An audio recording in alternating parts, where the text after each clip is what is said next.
Welcome back to another episode of the Hodge-Cast. For long-time viewers of the show, you'll be aware that I absolutely love the whole lost history space. And today I'm joined by one of the freshest faces, certainly one of the freshest British faces, Michael Button. Welcome to the show, mate. Thanks for traveling to Liverpool. Very happy to be here. So I suppose let's just dive straight into this. I feel like this is probably a bit of a fall from grace for you because obviously you've peaked at Rogan and now you're in Liverpool on the Hodge-Cast. No, I feel so insignificant. No, but tell us, in fact, before we go into the Rogan thing, tell us a little bit about who you are and give a background and set the stage for the stuff we're going to speak about today. Yeah, well, firstly, thanks for having me. It's a great pleasure to be here. First time in Liverpool as well, which I'm very excited about. It's a lovely city. So background about myself, well, my name is Michael Button. I studied ancient history at university for 4 years. And then after I left university, I felt myself growing, or during my time at university, I felt myself growing slightly at odds with the narrative that was taught to us during my course, not the specific facts and the stuff that we were actually learning about in the micro, but in terms of the more macro perspective on human history and especially prehistory that was provided to us on that course. So once I left university, I realized I had a kind of unique perspective to talk about these issues because I had a classical education, but I also had some slightly out there views. So I decided to make a YouTube channel. I started my YouTube journey about 1.5 years ago. Nobody watched me for about 6-7 months, but then around March last year, so around about 1 year ago now, started popping off, started getting some good views. Went on Joe Rogan in the summer, done a few other shows, and it's been a wild ride, but it's just a subject that I'm endlessly fascinated by, lost civilizations, ancient history, prehistory, the vast mystery of our ancient past is something that's always intrigued me so much and always something I've been very interested in. So now I talk about it as much as I can. No, that's amazing, mate. And it's because when you say, I was expecting to say you've been doing this for about 3-5 years, but you're still a baby, really. I've been thinking about it and I've been learning about it for many years, of course, because I went to university like 6-7 years ago now. But in terms of actually making content about it, it's been quite a recent thing. But yeah, these ideas have been in my head for a long time, ever since my course and maybe even before then. So yeah, it's been a long ride. Awesome. I was chatting to you, I think I said this off camera to you as well before we came in. I think you've hit a real gap in the market with what you're doing. And when I say gap in the market, I mean the irony, we're doing a long form thing here, but most of this information you get from long form podcast documentaries. Your videos, I think 20 minutes would be a long one for you, wouldn't it? And you're passing all that information over in such an easy, digestible way.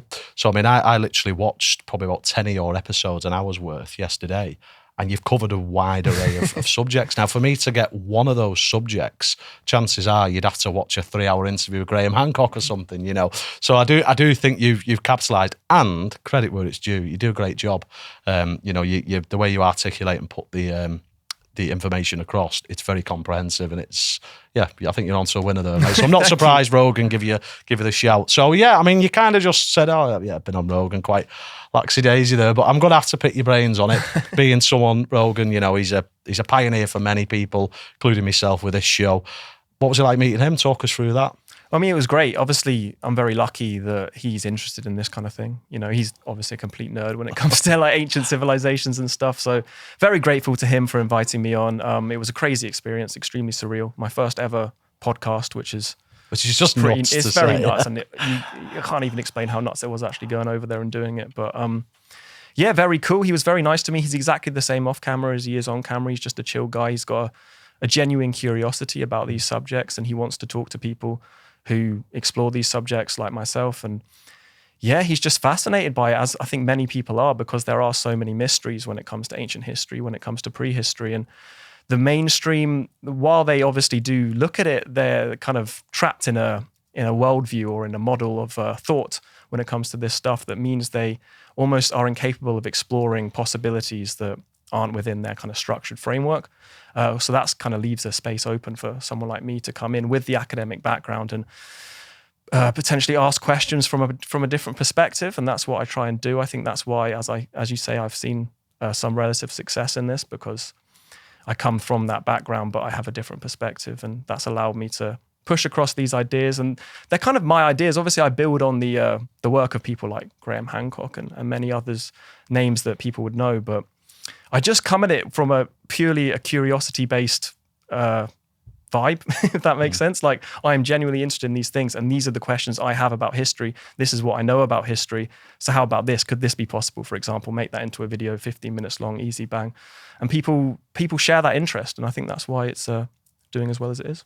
No, I agree. And would it be fair to say, I suppose, probably just parroting what you've said, but putting it in layman's terms, you come at it from the lens of both aspects, archaeology, academia, and, for lack of a better phrase, the alternative view. Because that's how I approach these things. You know, a lot of people, I've had conversations recently, you know, we had Billy Carson on, let's say, and I love Billy, he's great, shout out to Billy Carson, but he's very out there with his ideas, or I actually don't think he is out there. I think he raises valid points on some of the stuff that he articulates, but a lot of people would put him always the alien guy sort of thing, and I get why people would have that stigma around these subjects, and probably because of some of the people Joe's had on.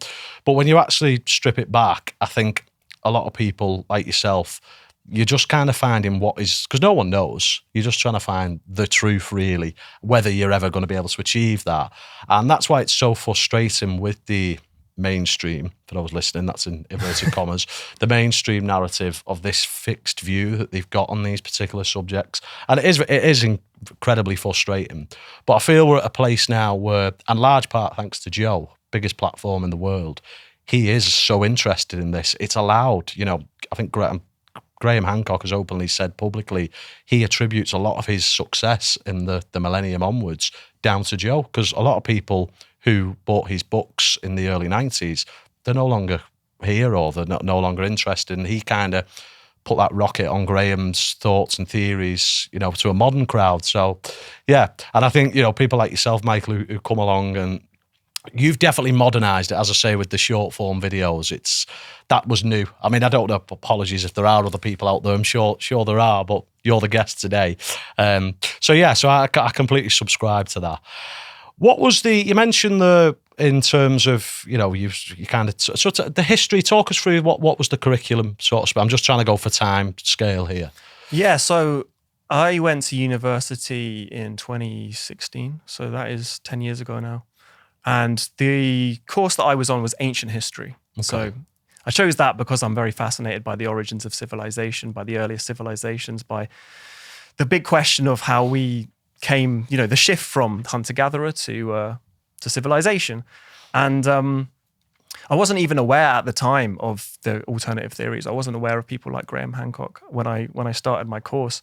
But it was during my course that I started to have these questions about how deep the human past really is. So in 2017, so I was about 1 or 2 years into my course, they discovered in Morocco the oldest ever Homo sapien fossil. So this is the Jebel Irhoud Homo sapien site in Morocco, which is 315,000 years old, which is a staggeringly old date for humans to have been around. And these are anatomically modern human fossils. And when that came out, I saw it and thought, hang on, we're being taught right now on this course that civilization only began 5,000 years ago. And yet here is a modern human that existed 315, potentially up to 360,000 years ago. That means that 99% of our story, give or take, is prehistory. And everything we've ever learned about in history, every textbook, every lesson, every documentary you've ever watched about history is just the most recent 1% of our story. And I thought, that's pretty odd. That means the whole story is in a dark cloud of mystery, right? So that kind of ignited my interest in prehistory. And then I discovered sites like Göbeklitepe, which is obviously 12,000 years old, twice as old as the supposed dawn of civilization. And I remember bringing that to my seminars at university and being like, can we discuss this? This is clearly a very important site in the big question regarding the dawn of civilization, the first civilizations. And I was told, can't really talk about that because that's not this course. This is ancient history. They didn't. Well, yeah, because the thing is, the distinction was made that ancient history begins with the birth of writing, which is when civilization begins. So that's 3000 BC, effectively. That's when ancient history begins. Everything before that is prehistory, so that comes under the course of archaeology. Now, obviously, I have a problem with that. I think, you know, civilization is clearly much older, clearly far more complex than this old model allows. But But yeah, they didn't want to talk about this. That that I should be on a different course. I should be doing archaeology if I want to talk about Göbekli Tepe. It wasn't something that was covered. I mean, kind of fair enough. They don't have to like change the whole syllabus for me. But I just felt that distinction, that kind of arbitrary line in the sand that's been drawn. This is the start of civilization. This is history. Everything before that is prehistory. Is just a load of rubbish. But really. that isn't archaeology. It's mutually. Everyone agrees, both alternative and mainstream, that Göbekli Tepe is dated to 12,000 years ago. So I don't understand why that would even be a pushback. I know it's changing the curriculum, but surely you can reference it perhaps in what was your citation? What did you have to do on the Well, it was more just that I just discovered it and I just thought maybe we should discuss it, but it wasn't something that they wanted to talk about. And I'm not saying they didn't want to talk about it because it's like some secret conspiracy or anything like that. It just wasn't on my course. But that just kind of pushed me more in the direction of investigating these things and investigating because Göbekli Tepe is a crazy thing. The whole Taş-Tepe'li culture is a highly interconnected culture with shared symbolism, megalithic architecture. Like it's a very complex society, whichever way you want to look at it. And I think the refusal to call it civilization isn't really based on the evidence of what we see. It's more based on the fact that it doesn't fit into the existing model of history that we have because it is, twice as old as when civilization is supposed to start. Because it debunks a lot of theories. That's why people don't exactly. And it's clear evidence that civilization or something very similar to civilization is much older. And I think we really need to redefine what civilization is because it's always been based on this old model of Mesopotamia, which was the first civilizations we discovered, ancient Sumer, and then moving into ancient Egypt around that date of 3000 BC. But suddenly you have this site that we discovered in the 1990s that is, twice as old.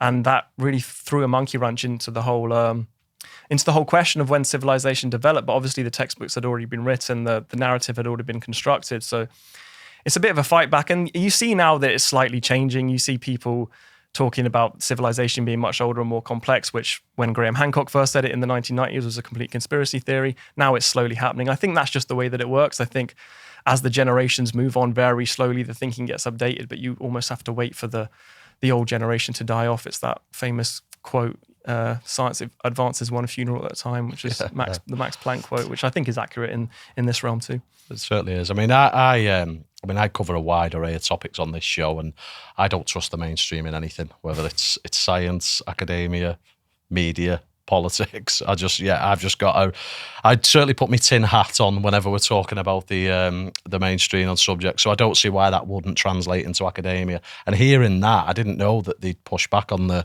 you mentioning it and in your course. Let's put a pin in Göbekli Tepe because I do want to come back to that. So you mentioned there about this Homo sapiens skull. And if I butcher any words here, feel free to jump in and correct me. But that Homo sapiens skull that was potentially what did you say, 360,000? 315 to 360 is kind of the estimate, yeah. So for those watching, I'm kind of doing a bit of a timeline. So to just put this into context, if you put, let's just say 300,000 years, keep it simple. If you kind of have that here, so this is 300,000, my left finger, right finger is modern day, as me and Michael are talking now. And it's somewhere around here is where alleged civilization began, sort of Mesopotamia, ancient Egypt. And think how much we've advanced during this tiny little fragment of time. I mean, we're now sending rockets to Mars. We've allegedly been on the moon. That's the debate as well. We can go into that if you want, but maybe not at this stage. So the point is, science has advanced so much in such a small fragment of time. What was going on this part here? And you raised, in fact, I watched it, I thought it was yesterday, a couple of days ago, but you raised a really interesting point. So obviously you're familiar with Randall Carlson.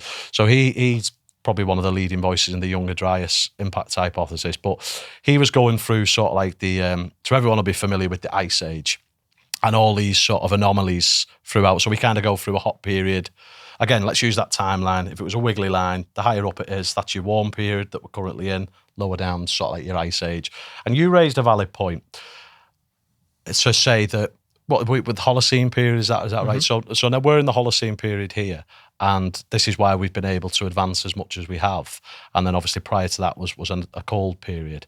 But on these other warm periods, I don't think it'd be fair to rule out, to not, to try and say that there wasn't potentially life similar to ours during these periods. Now, I'm not putting words in your mouth. You're not saying that's 100% accurate, but I suppose that's what you're alluding to in that. Do you know which video I'm referring to? I say that a lot. I just raise the possibility because this is the thing. We have these models when we look at history that were developed about 50, 60, up to 100 years ago when the archaeology and history became a fully scientific discipline, or as scientific as it is. We developed these models about how we look at the past that made sense based on the data we had then, but I would argue don't make sense anymore. So one of these models is that civilization formed because of the climate, because we entered the Holocene, which is the climate period we live in today.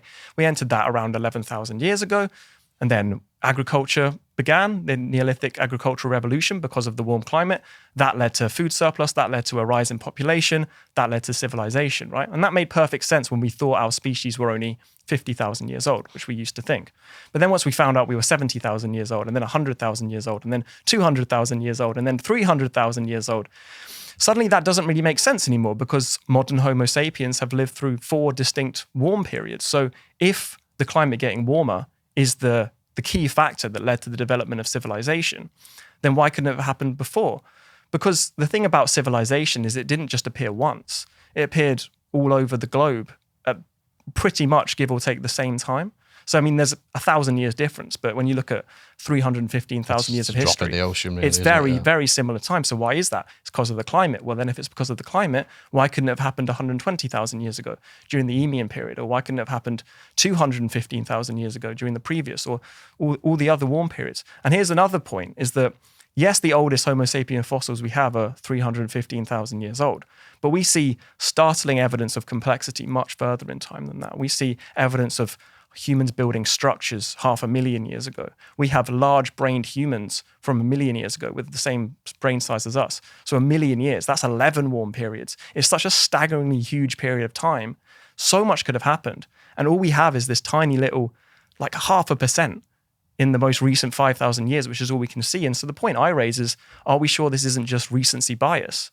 Are we sure this isn't just a preservation bias? Because obviously the further back you go in time, the harder it is for evidence to survive, because it's a vast stretch of time, and the Earth is a recycling machine, and it can just easily remove the evidence of human sophistication when you get up to these long time periods. Like, I do a lot of work on material degradation. I've got a video coming out. I'm not sure when this episode will come out, but it'll be around the same time as this episode, all about the science of material degradation. And basically, to cut a long story short, the point is, once you start getting up to timescales of 100,000 years, it's very hard for any modern materials to survive.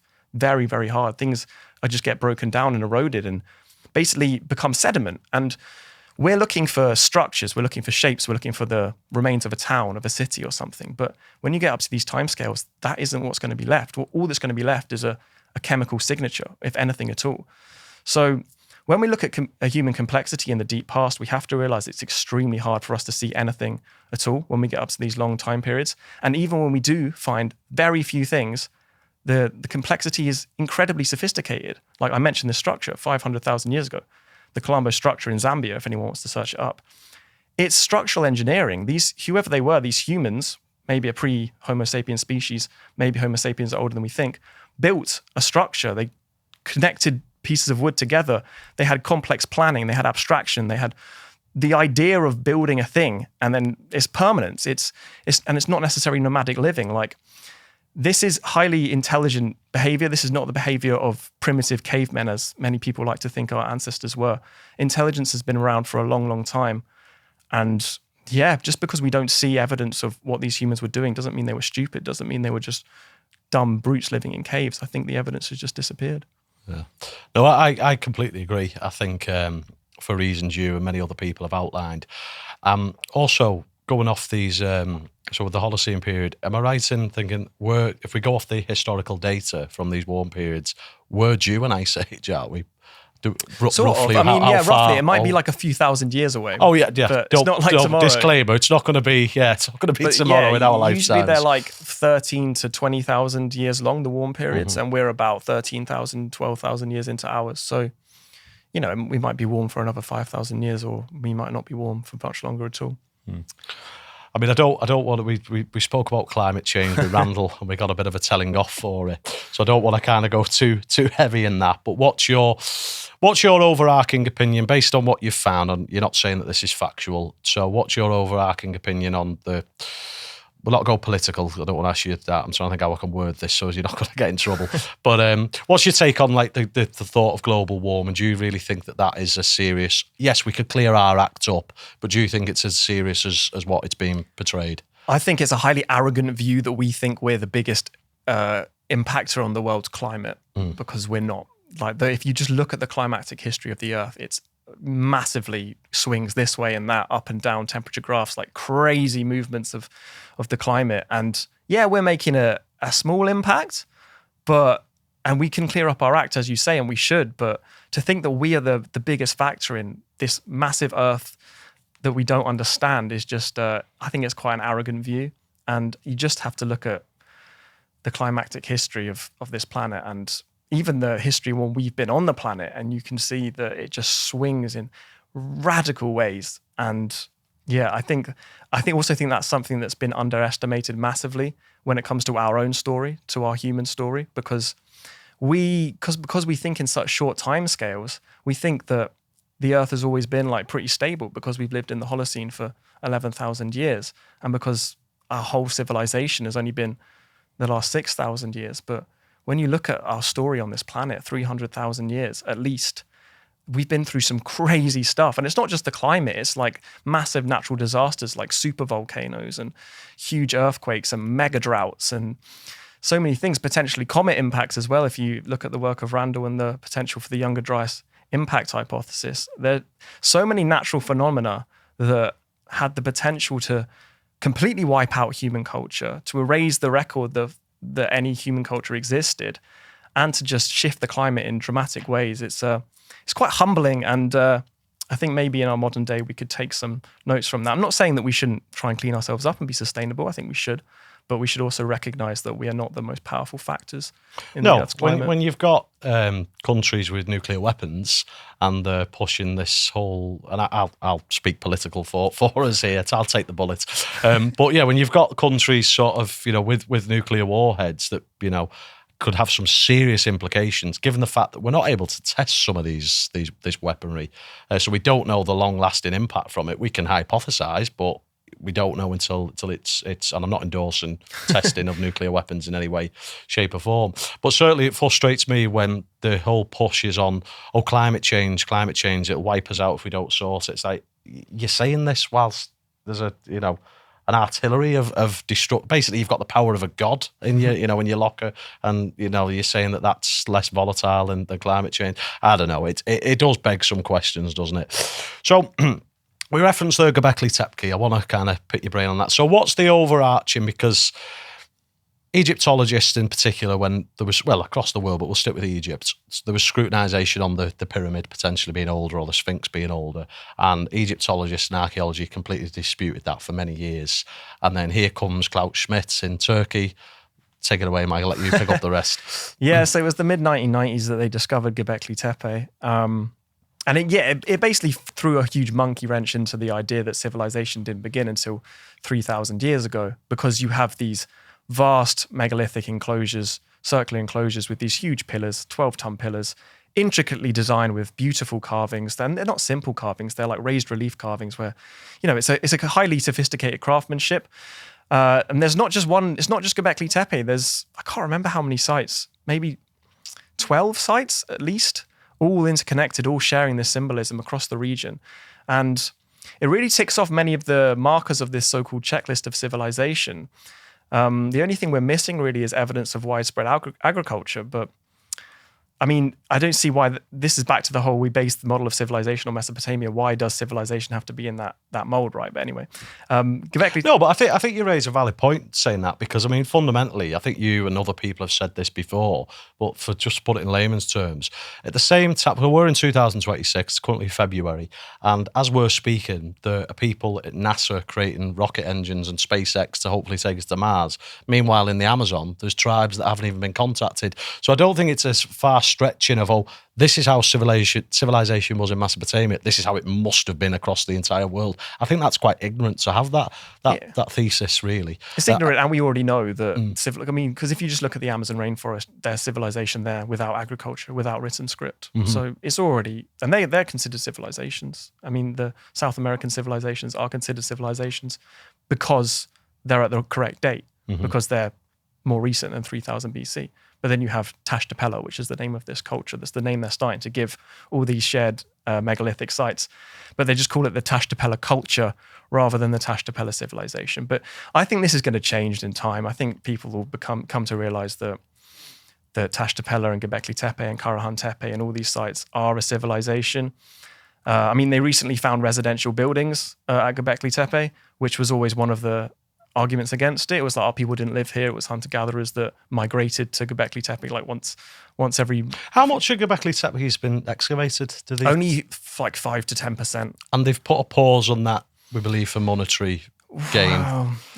So just to put it in layman's terms, so basically it's a huge tourist attraction. It attracts hundreds, thousands of people a year to go and look at it. So if they was to excavate more, then, I mean, I don't know what the implication would be. You'd have thought surely more tourists would come, but evidently they think differently, I guess. Or maybe it answers too many questions if they uncover more. Well, I mean, yeah, there's many views on this. I mean, firstly, that is kind of standard practice for archaeology, is you only excavate 5 to 10% of the site. The reason behind that is this idea that in the future, we'll have better technology to excavate, because archaeology is essentially destruction. Because you are going in, you're smashing stuff up, you're kind of clawing away dirt and you're breaking things. And obviously when it comes to a very fragile 12,000-year-old site, it is quite destructive.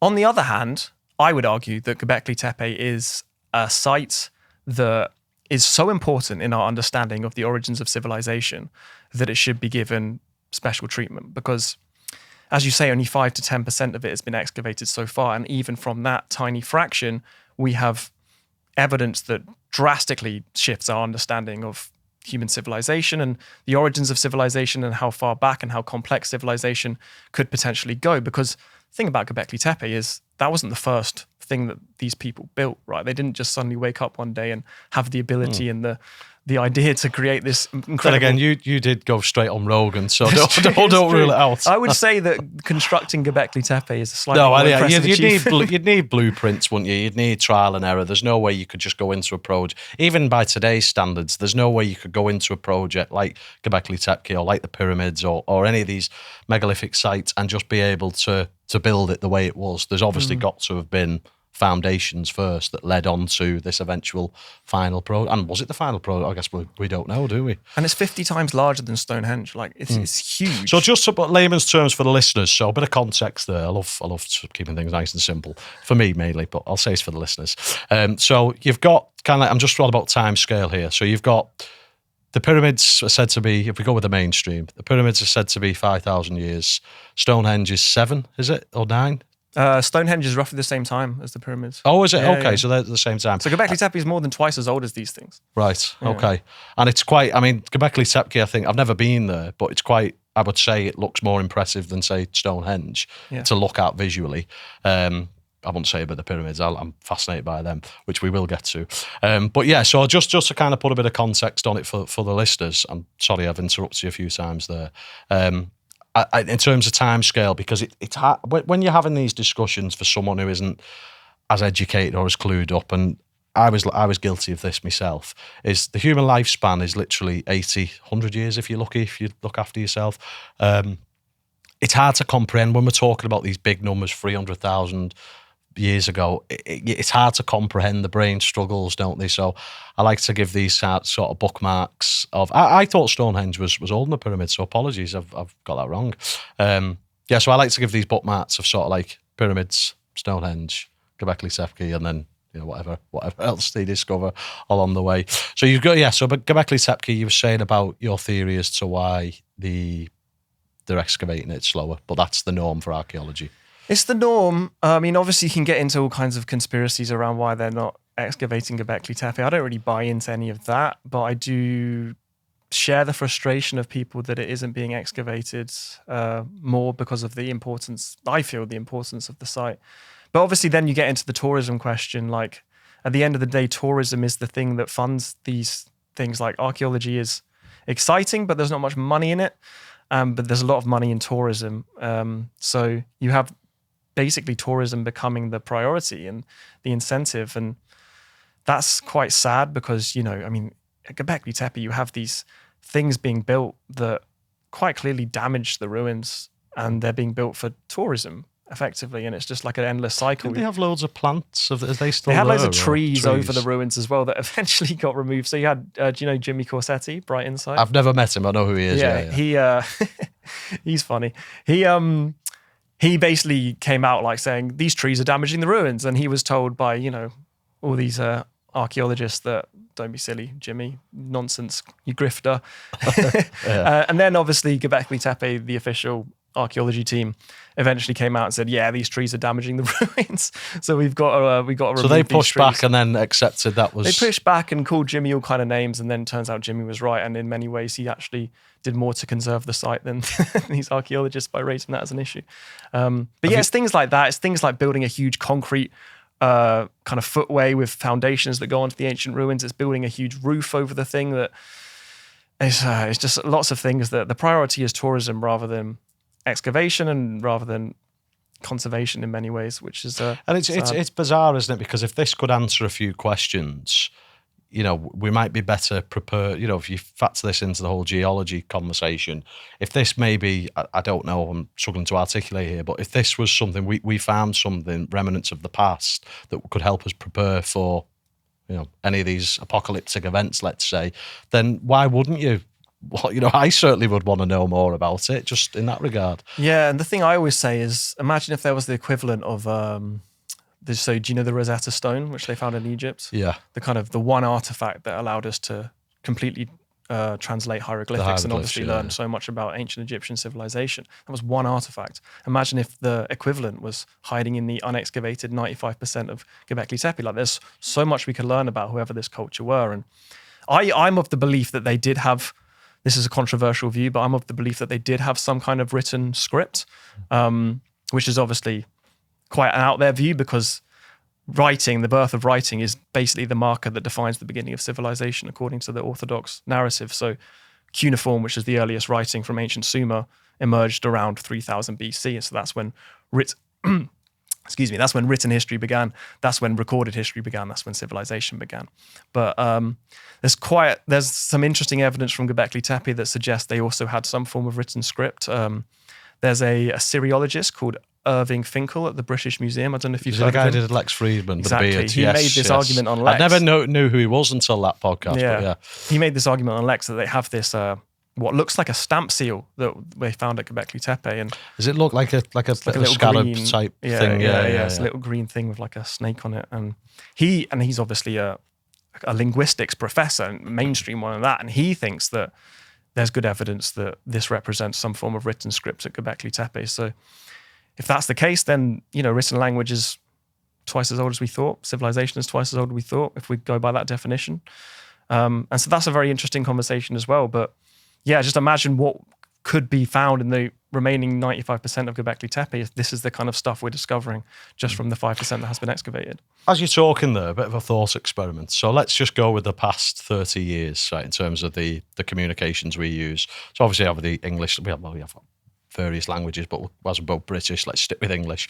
If you was to kind of arrive at, say, like the early 2000s, and communication was typically done over texting, the Nokias, the text that you would produce on them, you know, where people was, because it took forever to send like one word, would probably be a struggle to decipher them, you know, even though they're meant to translate to English literature. And then you look at sort of like the text from, I mean, I'm quite, you know, comprehensive with the way I text, but I suppose not everyone's like that. Then that right there will be two completely different styles of texting. And then if you factor in, say, like emojis, for instance, some people just communicate with them, don't they? I don't see how that could be any different from and that's just in a 30-year window. So that's, you know, when you, again, this whole concept of time, when you're stretching this out over long periods, then of course there would have been different ways of people communicating, whether it's written, carving or other. You know, so. But I mean, it's just always been the argument that this is the thing where we've been stuck in these very outdated views of who humans were in prehistory, and we basically, until recently, always thought they were stupid. Effectively, like I don't even want to. I'm not trying to sugarcoat it. That's kind of what the academic consensus was. But now, stick it to him, Michael. You say how you really feel. Well, I stick it to them. All right, don't worry. But I mean, we now have evidence that humans were using symbolic communication written down as far back as 40,000 years ago in Ice Age caves. There was this great work done of all these common symbols and notations that were done in Ice Age caves.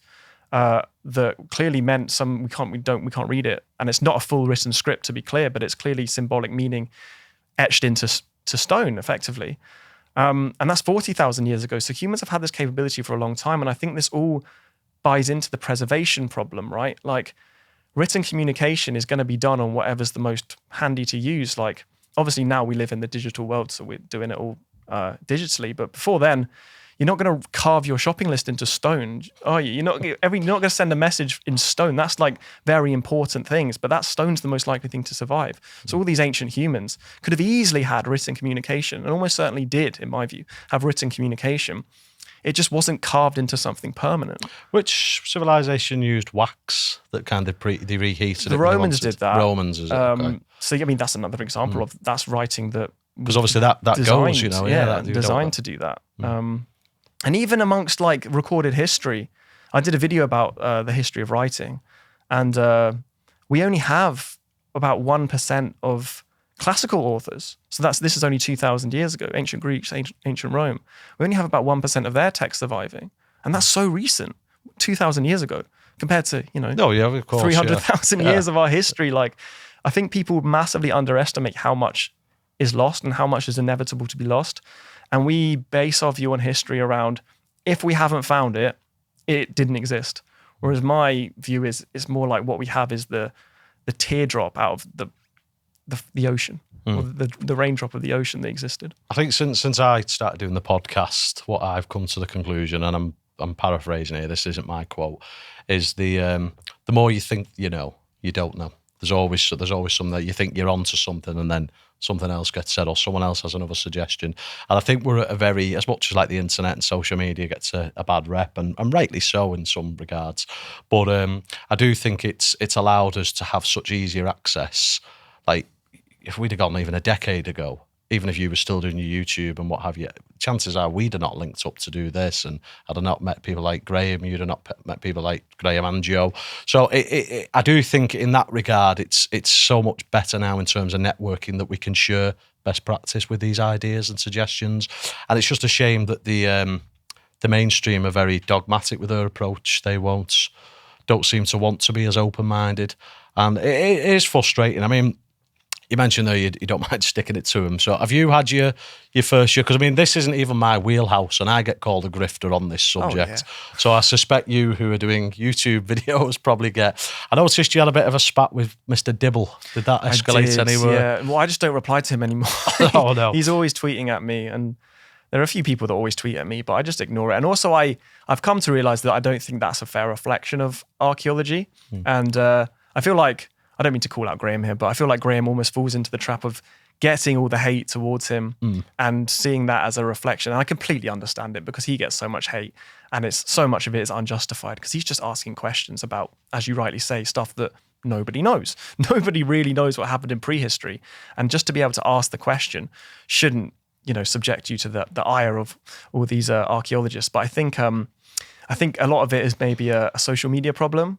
X in particular, like the people that are on X and that attack people like myself and you and Graham and others. I don't get it nowhere near as bad, just putting that out there, just the odd comments. Yeah, well, I mean, I get it all the time, and Graham, I'm sure, just gets it way worse. But I don't think these people are representative of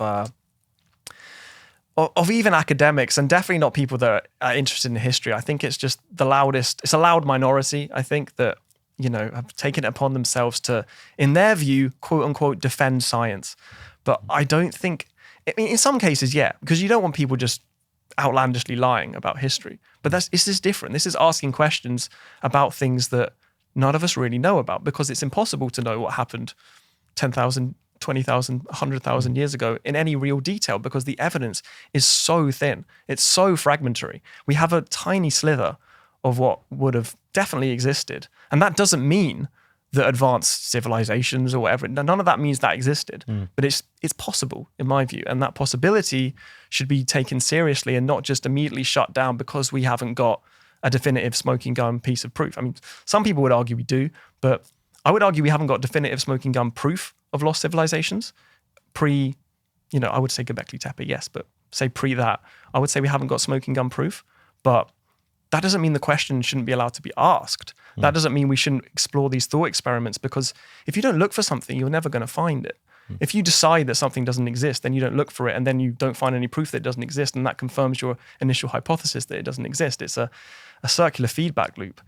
And I don't think that's scientific at all. I think we should be pushing every single button, trying to work out, which one is going to light up. And if you don't press the buttons, you're never going to find out anything new. And that is fundamentally anti-scientific. So yeah, I don't prescribe to that. I concur. And like you said, it's anti-scientific. Science is all about learning new things, and in order for us to do that, we need to admit, sometimes in fact, most scientists, from my experience, they love it when the ideas get debunked, because then it gives them motivation to find something else or find another solution to things. But we don't seem to have that mindset where archaeology is concerned.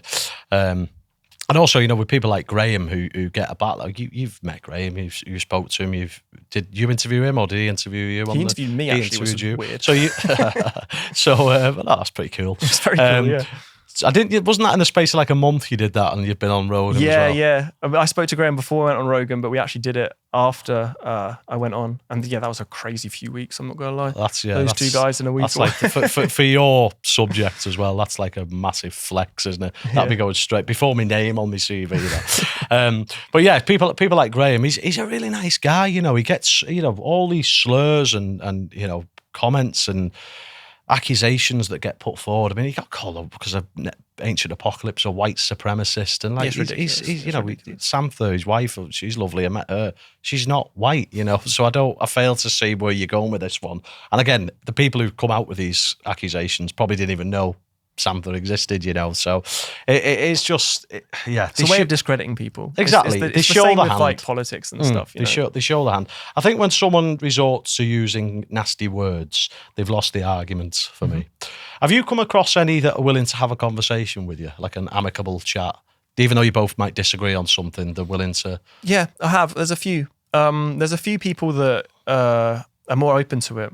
And because I fully accept the position of some mainstream archaeologists, for want of a better word, which is that I am not going to claim there's a lost civilization because I don't see sufficient evidence.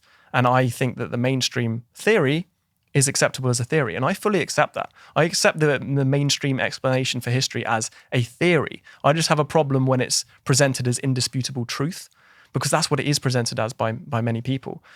But it's not indisputable truth, because we cannot know. We cannot know what happened in the deep, deep past, because it's just so far away and the preservation is just so limited and the evidence is so sparse. So we cannot know. So if you present it as indisputable truth, I have a big problem with that. If you say this is the mainstream theory and this is what I prescribe to, then absolutely I have no problem with that whatsoever. And I don't necessarily agree, but I have no problem with that. And there's many archaeologists like that, and some of them respond to me in very polite ways, and I've had conversations with some of them, and we can disagree but respectably and both kind of agree that nobody knows. And that's a position that I agree with and I respect. But it's the ones that are so firmly entrenched in their view that they are certain they know what happened in deep prehistory, because we have, just to emphasize how little we have from prehistory, there's certain spans of tens of thousands of years where all we have is a single tooth to represent the whole human story. And as you say, think of what's happened in just the last 6,000 years since the dawn of civilization. Imagine if all we had from the last 10,000 years was one tooth. We wouldn't infer that all of this has happened. Now, I'm not trying to suggest that in that 10,000 years there was a civilization, globe-spanning civilization sending rockets to space or anything like that. No, I'm just trying to show how little we have from prehistory and how vast these stretches of time are, because it's huge, huge stretches of time where we have basically no evidence. We have a bone or a tooth or one little shaped flint rock. And we're like, well, we know that all those humans for hundreds of thousands of years were just using stone tools. Like, I think it's an outrageous claim, based just such limited evidence. So yeah. So to say there's a lost civilization is a lot more fun, though, isn't it? It is. Where, you know, you suspend your disbelief in that regard, and I think that's why it's so fascinating when people. Because I mean, we're going to get onto Egypt now, so this will segue quite nicely. So I loved ancient Egypt, studying at school. I mean, I didn't go to university or anything, hence why I'm doing a podcast for a living. But yeah, so I didn't go to university, but I was always fascinated with ancient Egypt. And then as I got older, obviously you discover new things. So I kind of never delved into that again. And then as I've got a little bit older, obviously thanks to Rogan, Graham Hancock, I'm more interested in it. And I think what brought it back for me is all of what I was taught at school. I now don't believe that happened, in particular with the construction and, you know, everything else that went into it. And I advocate massively for the water erosion hypothesis on the Sphinx. In fact, do you know what? Let's. I've never spoke about this on this show, so let's tell us about that. What is that with Robert Schoch and John Anthony West? Yeah, so the Sphinx. I mean, I'll try to give a quick overview. It's not by no means. There's a more detailed version on Michael's channel which you can subscribe actually, to. I haven't actually. Oh, have you not? Oh, right. Maybe I did actually. I think I did. You definitely, because I watched one the other day. It's one of my earliest videos. But yeah, watch that. It's probably rubbish, but watch it. That was before anyone watched it. But watch this first. Yeah. So I'll give it my best shot. It's not exactly my expertise. You're going to do a better job than I would, Michael, so don't worry. So there's a lot of questions regarding the Sphinx and its age. Many of these come from the patterns of erosion on the enclosure of the Sphinx's body, which looks like it's erosion caused by heavy rainfall, effectively. And this isn't me saying that as just some random nobody. This is the opinion of geologists, most notably Dr. Robert Schoch, who was a mainstream geologist, and he came to Egypt and he saw the patterns of erosion, and he said that is not consistent with wind and sand erosion, which is the opinion of archaeologists, Egyptologists, but more consistent with rainfall. But the key point is that that area of the Sahara Desert hasn't seen that level of rainfall since the Green Sahara period, the African humid period, which was much earlier than the conventional date of the Sphinx, which is the Old Kingdom, 2500 BC, roughly. But there hasn't been rainfall since then. So his idea is that because this enclosure has this level of this type of erosion, then the Sphinx must be older. And then there's other arguments such as the alignment, because the alignment of the Sphinx lines up with the constellation Leo at this earlier date of the African human period, which is the lion, and the Sphinx kind of is a lion, except for the head. But then many people argue that the head has been recarved because the head is very much out of proportion with the body of the Sphinx. It's also not as eroded as the body of the Sphinx, which is odd. So there's a lot of odd things regarding the Sphinx. And also what's interesting is the lack of attribution to the Old Kingdom, and the same with the pyramids. There isn't really anything that directly links it to the Old Kingdom, except for the fact it's in this Old Kingdom complex. But that just means that other things could have been built around it, right? So I don't know. There's many interesting things that point to the Sphinx being older. I'm not necessarily saying it is. I don't really have a dog in the fight. It's not something I've covered in great detail, although apparently I have done a video on it. We will fact check that. No, I think I have. I think it was one of my very earliest ones. So it's probably absolutely terrible, but check it out anyway. Yeah, you've monetized now. Why not? No, I mean, I saw when I first heard that, and I think it was with Graham and Joe on his show, possibly the first one he did with Randall as well.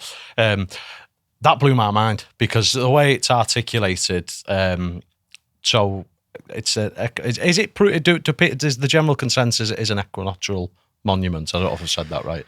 I think so, but because there's lots of these. They are definitely built with the stars in mind, the Egyptians, the heavens in mind, for sure. So for kind of like the listeners here, so what I mean by that is the equinox. So you've got the equinox and the solstice. Is it spring the equinox rises? So the Sphinx is said to its gaze is to look upon the as Michael's pointed out there, as the constellation rises during spring. 21st, is it roughly 21st of March? It rises, and then the Sphinx is looking at it. So where they've come to the conclusion that it could be Leo, as well as the geology aspect as well, and the way it's carved, is that would coincide nicely because we're currently in Pisces that many years ago. It would have been about 10, I can't remember the exact date, but about 10,000 years ago, which is obviously way older than the Sphinx is meant to be. Mm-hmm. But yeah, that It holds water, I guess. Yeah. So when I first heard that, it really did blow my mind. And I've never been in Egypt. I really need to go. I'm hoping to go this year. I feel I've got. Have you been before? I haven't. No, I should be going this year. But okay, we'll awesome. Well, yeah, you'll probably have a bit more of a. They say time stands still when you're in front of the pyramids, so that's why I've kind of held off doing much. I haven't got much content about Egypt because I'm kind of waiting to like go myself and see it because I feel like I should, before I start waffling about it. I've done a bit, but that's a bit of a journalistic approach, I guess. Although with the videos I've seen, just to sidetrack, it looks like it's as a tourist, you'd have to. Have you got some good contacts over there? We can have a chat off camera. I've got a few people. I don't know if they're any good. I've never been, but you get a bit more up close and you're kind of away from all the noise that's going on, getting haggled constantly. I forgot where I was going with that. Yeah, so the Sphinx is. I kind of subscribe to it being a lot older, and I kind of subscribe to it. And one could argue, who am I? But just based on what I've learned about it from other people, I do think that was potentially their first, and then the pyramids were built around that. Because it would make sense. I mean, in those times, if you was to see a monument like that, let's say it was a lion for argument's sake, then it would make sense as a dynasty. Oh, let's use this as a place to build whatever. What I don't subscribe to, and I want to get your opinion, is the pyramids being tombs for the pharaohs. Would you say that's generally bullshit? I would say there's very little evidence of that. But polite way of putting it, yeah. Yeah, I mean, I don't know. I mean, it's so bizarre, isn't it? That there's nothing inside them that's Egyptian. If you look at Egyptian burials and Egyptian tombs, they're covered in hieroglyphics and decorations and things. The pyramids, the ones at Giza, there's nothing inside them. No one's ever found a mummy inside the Great Pyramid. There's no inscriptions inside the Great Pyramid. There's nothing that Khufu never claimed the Great Pyramid, which is bizarre. Because if you build the greatest stone structure ever built, you think you'd claim it. And people say there's this like work gang graffiti in there, which says workers of Khufu or friends of Khufu or something. But I mean, that's a very limited. That could have been put exactly. there, I think they definitely did work on the pyramid, and they definitely worked on the pyramid. But to say that that's the original builder because you have some graffiti inside the pyramid and nothing else, no inscriptions, no decoration, no mummy, it's odd. And there's a lot of weird questions about why it's so precise. No one knows how it was built. Like I put an X post out recently, literally just saying no one knows how the pyramids were built, and it went absolutely mental because there's just people arguing everywhere about. But that kind of proves the point, right? Mm-hmm. We don't know. It's the mystery, that exactly. So you've put a post on like that, and you've been inundated with different opinions and theories, and people having debates over it. That just solidifies your point. None of you know. Everyone's saying different things. Exactly. It's I mean, I know you've not done much about it, but I mean, what's your take on the whole slave construction? Because this was a time that predated the wheel, wasn't it? So the whole idea. I mean, I don't really buy into that, to be honest. I think people must have invented the wheel so many times. I mean, what you say is correct officially. The wheel was only invented around that kind of time, and they didn't have it in Egypt supposedly. But I mean, I don't know if I buy into that, to be honest. Like, wheel, it can't be that hard to invent. Like, well, you wouldn't have thought so. If you can build a fucking pyramid, that's the thing that throws me. I mean, I know you wouldn't subscribe, or maybe you do. Maybe you'll throw a curveball at me. But what's your take? Are you familiar with Christopher Dunn? Mm-hmm. Yeah. So I mean, he's a really intelligent, really credible guy. He's talks of it being a power plant, which obviously, to say that out loud, people are going to be, what the fuck, get your tin hat off. But when he articulates it and breaks it down, I do think it does have plausibility. Whether I believe it or not is different, but he certainly does, and he's a lot more intelligent than I am. Yeah. I mean, I would take the same position. Like, I don't know. And this is the position I wish archaeology and Egyptology would take, is we don't know. So let's give these ideas some more credence rather than just laughing them out the room, because you're right, it does sound ridiculous, like the pyramids being a power plant, but we don't know what the pyramids are for. We just have these gigantic structures that don't really make sense and don't seem to fit in with anything. And they just say they're tombs because there was an open box inside of one of them. And that's it. It's just, I don't know, it is bizarre. But I can't say I fully agree with the Christopher Dunn theory because I don't know enough about it, but I wouldn't rule it out. And it's the same with everything. I think there's just so many more possibilities than the mainstream allow. And I'm open to all of them. You're kind of like because to keep it in sort of modern times, if you was to say, I don't know, when did the internet come about? Was that like the 90s, was it? If you was to tell someone in the 70s about the internet, that would be absolute witchcraft. People would just be like, we can't comprehend what you're on about. There's something online where we can communicate with someone at the opposite side of the world instantaneously. Nah, you're preaching there.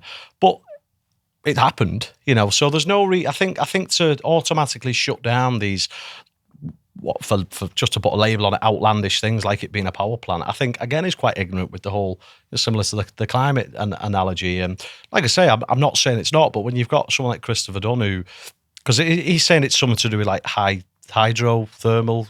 Yeah, and there's some weird properties about the pyramid that kind of do line up with that. And then obviously you've got these new scans that, they're pretty wild. I'll tell you what, while you brought it up, Michael, give me your sort of take on that as a whole. So give for the listeners, just give a very brief overview of what it is that's been discovered so far, the pushback, and your take.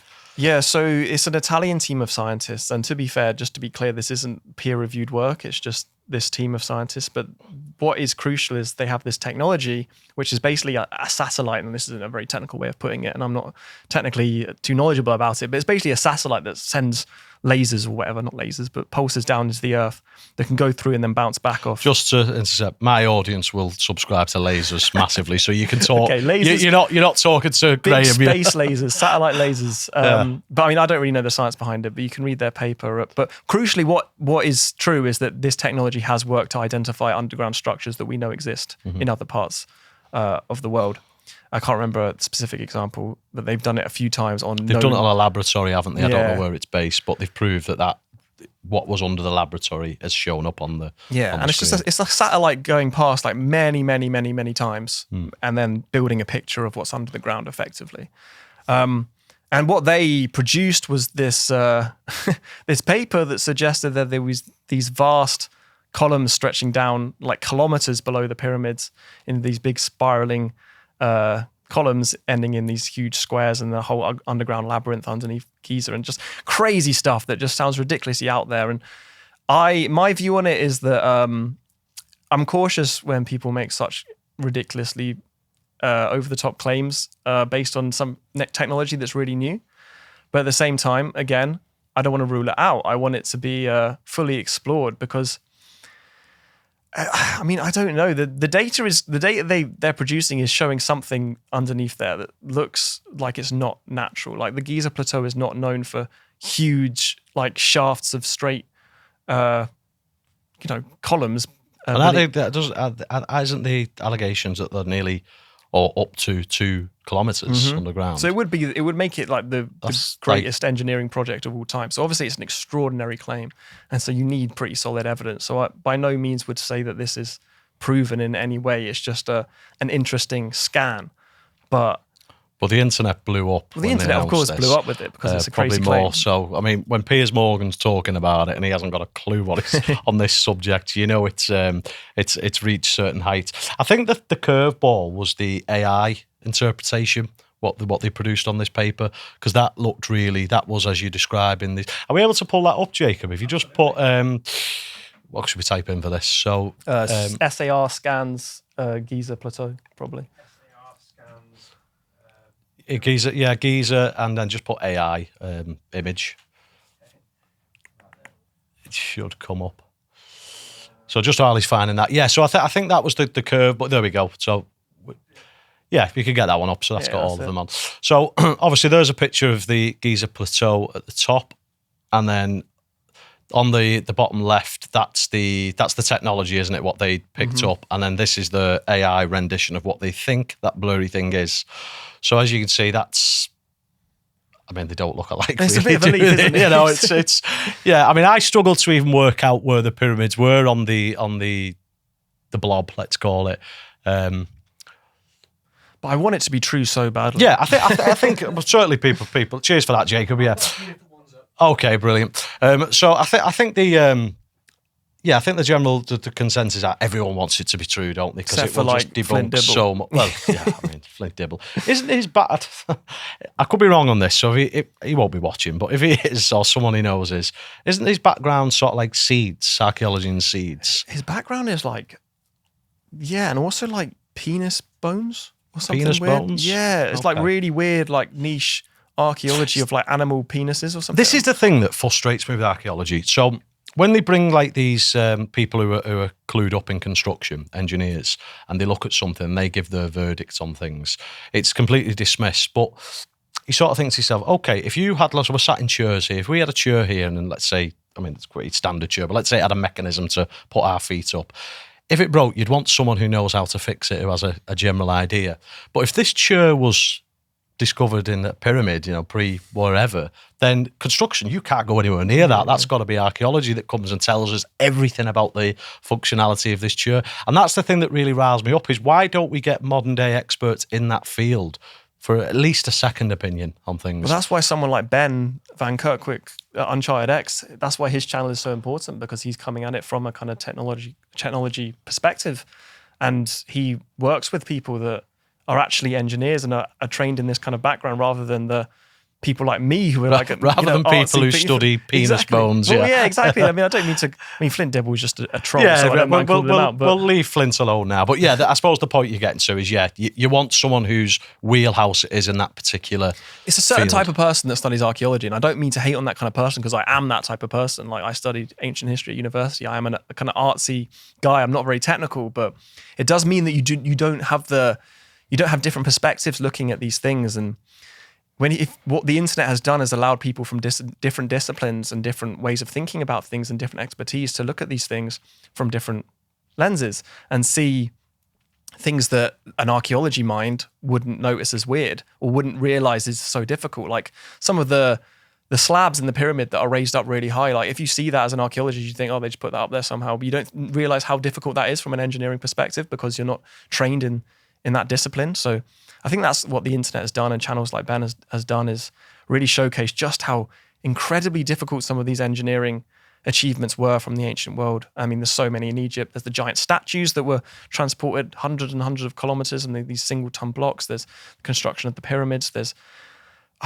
just so many mysteries in megalithic construction from around the ancient world that you don't really appreciate until you get the opinions of someone who is trained in that kind of discipline, who say this is really difficult. Like the symmetrical statues, like it's so hard to do. How did they do it? We don't know. It's just, there's so much stuff like that. What's is it some of the vases that they found in Egypt as well that are so symmetrical, or are they all over? I've only dipped my toe in this. Yeah, I've only dipped my toe. I've seen them. I saw them when I did Matt Bell. He has a big collection of them, which is I quite like that. That's pretty. He's sick. a big nerd. He's a big nerd for it, which I like. But so yeah, I got to see some of them in person, and yeah, they're very symmetrical. And when do these date from ancient Egypt? Yeah, so they date right at the start of ancient Egypt, which is obviously weird, because it's like, how do they have the technology to make these? Because there's this thing called the Scan Project, which both Ben and Matt are involved in, I think, and they kind of scan the vases and show just how precisely they are. Some of them, not all of them, and it just shows that how did they do this without some kind of technology that we don't attribute to them. But there's a big debate going on about how precise they actually are, and I'm not completely up to date on it. But yeah, I'd suggest people look at the Vase Project website itself, and also some of the people that argue against it, and kind of dive into the debate, because it is really interesting. And there's so many objects like that from ancient Egypt that don't really make sense, like the schist disc, which is like this weird kind of propeller-looking thing that's carved out of solid schist, which is a very hard type of rock. That also dates from the earliest dynasties of ancient Egypt. So it's like, how are they doing this stuff right at the beginning of their civilization? I mean, that's kind of the whole thing with ancient Egypt. They seem to peak right at the start and then forget how to do everything the later on it goes, which is a bizarre way around of things to be. It's kind of the opposite of how you'd expect a civilization to develop. But yeah, lots of weird stuff. Yeah, I think with Egypt in particular, it solidifies that the construction and the development of these things, like the pyramids, like the vases, like these other artifacts, and then it almost feels like we've regressed after the pyramids. So you generally, rule of thumb, science will tell you that things improve, things progress, things develop over time, but that throws a spanner in the works. Egypt in particular, that isn't. If you go for the mainstream, that isn't the case, because we've gone from building. I mean, wasn't the pyramids like the tallest man-made structure in the world till the Eiffel Tower? Yeah, is that right? like that. Yeah. So that's like only a couple of hundred and years. Not just tallest, because it's just so permanent. Like it's the most. like it's survived for so long, even if you take the mainstream date, and it's still like really in really good nick. And so they've built the most permanent and almost the most tallest human structure of all time, right at the very dawn of human civilization. Like, as we were speaking about previously, human civilization supposedly started at 3000 BC. The pyramids are dated to 2500 BC. So it's like we peaked, but the ancient Egyptian civilization peaked at the very dawn of human civilization, according to the mainstream narrative. And then no one matched it for 5,000 years afterwards. Well, one could argue we're not really matching it. The infrastructure's improved. We still can't explain it. That's the thing. We've still not been able to build something as true north. Didn't we attempt with a observatory in sounds about France? Right. Yeah, there's been so many things of people attempting to achieve the same precision as the pyramids, with the same kind of weight of blocks and stuff, and it's just, we can't do it. But I seen a video, it was a while back, where basically it was a modern day crane attempting to pick up the heaviest block on the pyramid. It couldn't do it, or it struggled, or it could get so far and then it sort of killed. Have you seen that video? I haven't. I think I have actually. Yeah. I've seen lots of stuff. I couldn't tell you where we couldn't even pull it up because we'd be here all day. But and it just demonstrates how even in today's, that was probably it was still in the 2010s. 2010s, and we're still not able to replicate what they did at a time that supposedly, although you think it's different, there was no wheel, there was no way to navigate these things. And the timescales as well make no sense. It was meant to be built in 20 years. 20 years, yeah. But there's millions of blocks that all had to be quarried, transported, and placed. And if you actually run the maths on it, I haven't got it on the top of my head, but it's something like every couple of minutes for 24 hours a day for 20 years, they had to quarry a huge multi-ton block, transport it down the river, supposedly, lift it, place it precisely over and over again every couple of minutes for 20 years. I mean, there was one theory, and I know you're probably going to find it quite outlandish, but just if you go with the mainstream of this is how the pyramids were built, that there's this also acceptance of potential. When I say giants, I don't mean in what you're thinking, like huge BFG type characters, but certainly larger humans that were able to, were a bit stronger, so collectively they could lift up the blocks. And I know there has been a lot of findings of giants potentially existed in some capacity. Have you done any uncovering on that? I mean, I don't know if there's been findings of giants existing. There's obviously there's rumors and there's a lot of myth about giants, but I often think maybe it's more of a metaphorical thing, like giants of skill. I know that Graham kind of talks about this, like giants of ability, people that had abilities that were kind of unexplainable or that were lost, and they were remembered as metaphorical giants because say if we disappeared tomorrow and then, we had a few tribes left from our civilization that collapsed, and they remembered us 50 years from now as the people that could fly through the air and could talk to each other from across the world and could fly into space and stuff, like the giants, the gods in many ways. Well, that ties into the flood story, doesn't it? If you want to go down the Atlantis we can go down that. Because I mean, every religious, I think you definitely did a video on this because I watched it last night.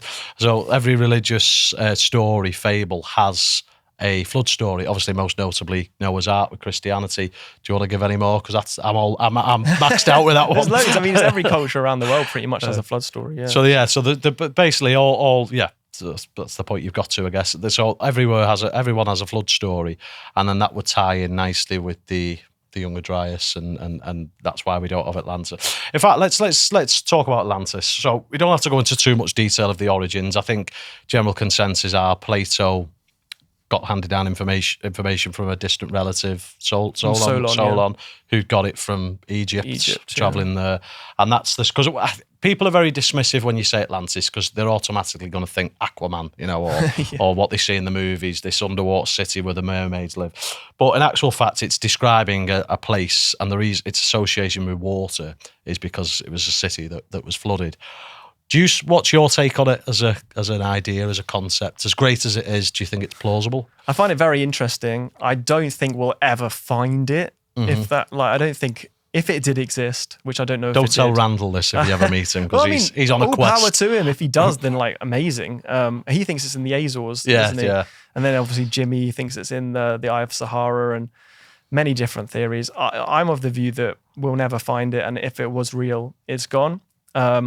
Obviously, the mainstream view is that it's a kind of philosophical allegory from Plato. I think there could be some truth to that, but also there are some weird things about Plato's description. Like, it's extremely specific. Like, he gives the direct measurements of the city and stuff, and it's like, why would you go? It's almost as if he was telling the truth. Well, yeah, it's maybe. almost as if he believed it was real, or he believed he was recounting the story of a real city.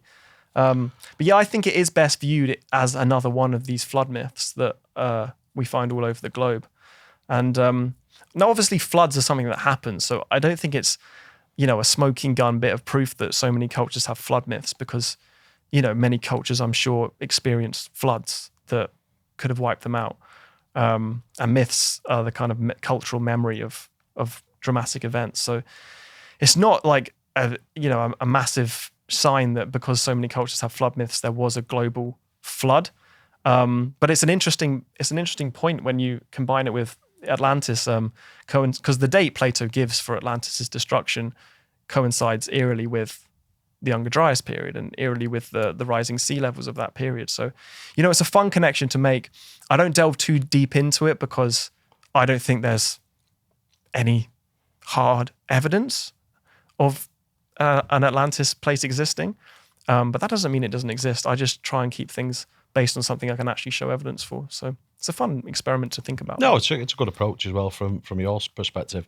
And I think just to add on, floods do happen, and one that springs to mind, I think it was in Thailand in the early 2000s. It just completely eradicated cities, to the point there was hardly anything left. So it can, water and tsunamis, they and floods, they can devastate quite, in such a short space of time as well. And they have happened. They have definitely happened. So, and if you date it back to sort of like the Younger Dryas, is the meltwater, the amount of, again, it's these numbers that are very hard to comprehend, but the weight of that water would push something down. Like, obviously, you only have to, if you fill your kitchen sink bowl up, it's going to be quite weighted, and that's just a kitchen sink bowl. These are like oceans that are pushing things down. So, yeah, I'm always intrigued by it.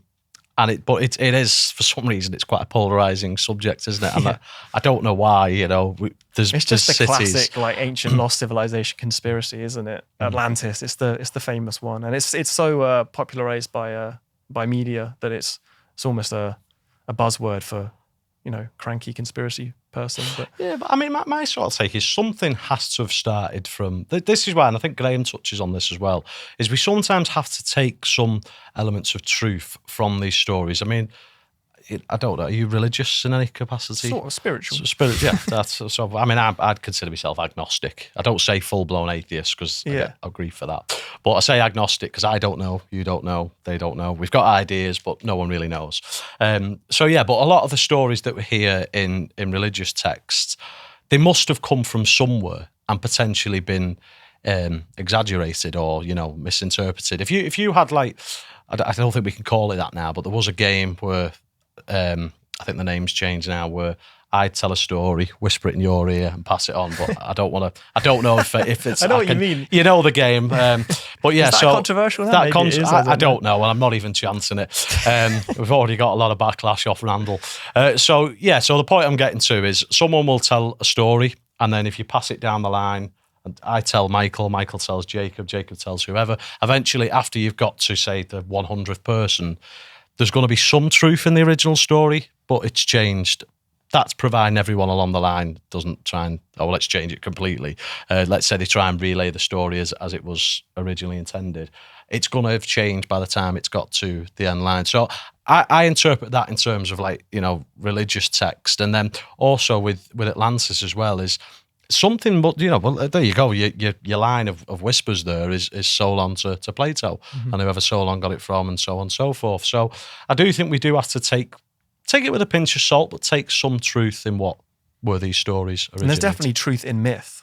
Myth amongst cultures around the world has been the way of those cultures passing on knowledge from generation to generation. So to dismiss myth as many modern scientists do in our kind of arrogant worldview as just stories and fairy tales is completely wrong in my view. There's so many examples of indigenous cultures with myths that pass on information about their environment and their world. The one I always talk about is the Andaman Island peoples during the 2004 tsunami.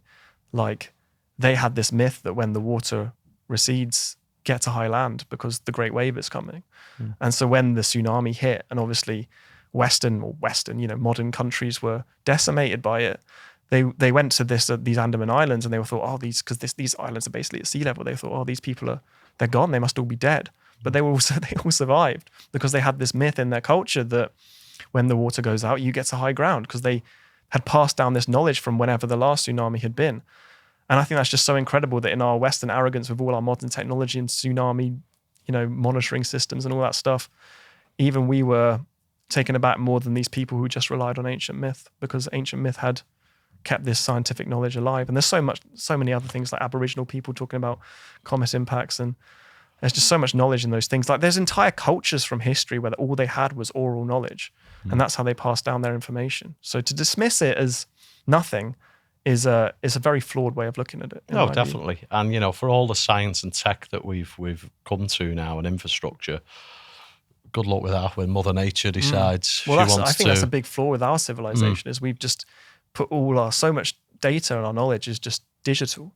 And if that goes down, then it's all gone, right? We'll be the equivalent of the wax in Rome, won't exactly. we? Trying to, the information dissipates. And none of us know anything because we all just Google it or ask AI. Well, yeah. And that's not entirely accurate, is it, sometimes? I mean, what did I put into it the other day? I put something in, it'll come to me as the interview goes on, but I put something in that was just so wrong completely. It's great in other aspects. I use it as a PA for me now. But yeah, there's some things that it gets completely wrong. Am I right in thinking they've recently uncovered a skull that's 1 million years old? Have they carbon dated it as? Yeah. Well, so this isn't a Homo sapiens skull, to be clear. It's Well, so before we go into that, just give a little bit of an explanation, because we hear phrases like Homo sapiens, Neanderthals. Just give an overview of what these were, these different types of human. Yeah, so we shared the planet with loads of other different human species until relatively recently in the grand scheme of prehistory. So we are Homo sapiens, and these are the remains I was talking about earlier. Those are Homo sapien remains, and that's our species. But then very, very closely related to us are Neanderthals, which everyone's heard of.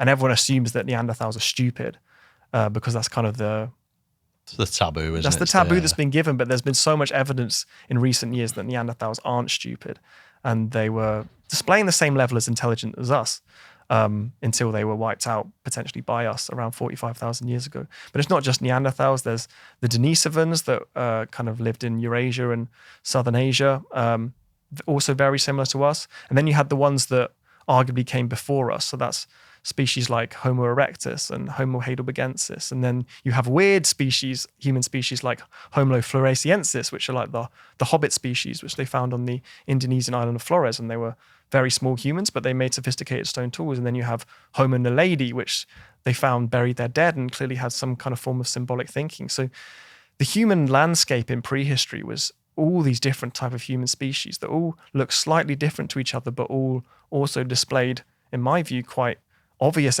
evidence of symbolic intelligence and intelligence approaching what we define now as modern intelligence. So yeah, those are some of the human species. Obviously, you can go further back, and then you can debate when. And these all, obviously, I know what you're alluding to there, but these are all descendants allegedly from chimpanzees, apes. Different variations. Yeah, so you can keep going further back, but I mean, Homo erectus is kind of the one I stop at as the one that's.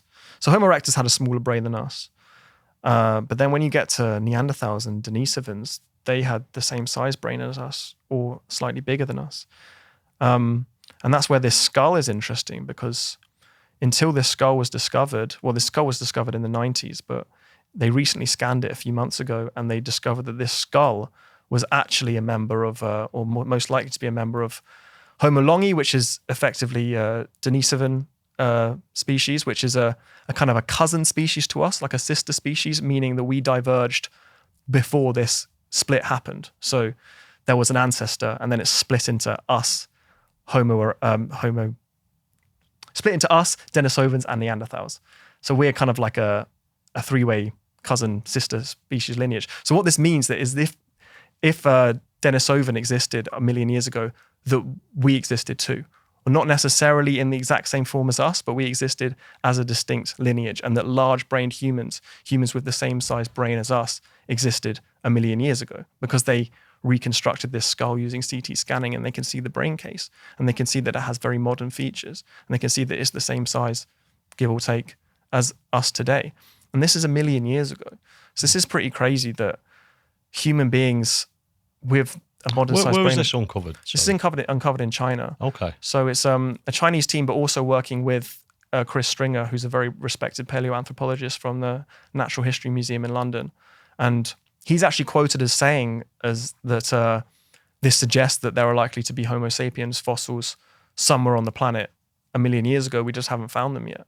And so obviously, if that's true, that would push back this date from 300,000 years, another 3 times again to 1 million years. And that doesn't mean they're identical to us, but, it is pretty shocking stuff. There's some lineage, because we could, but biologically, we were so, even though we looked different, we were so similar to, say, like Neanderthals, we could mate and exactly, reproduce we could breed them. with them, yeah. Yeah.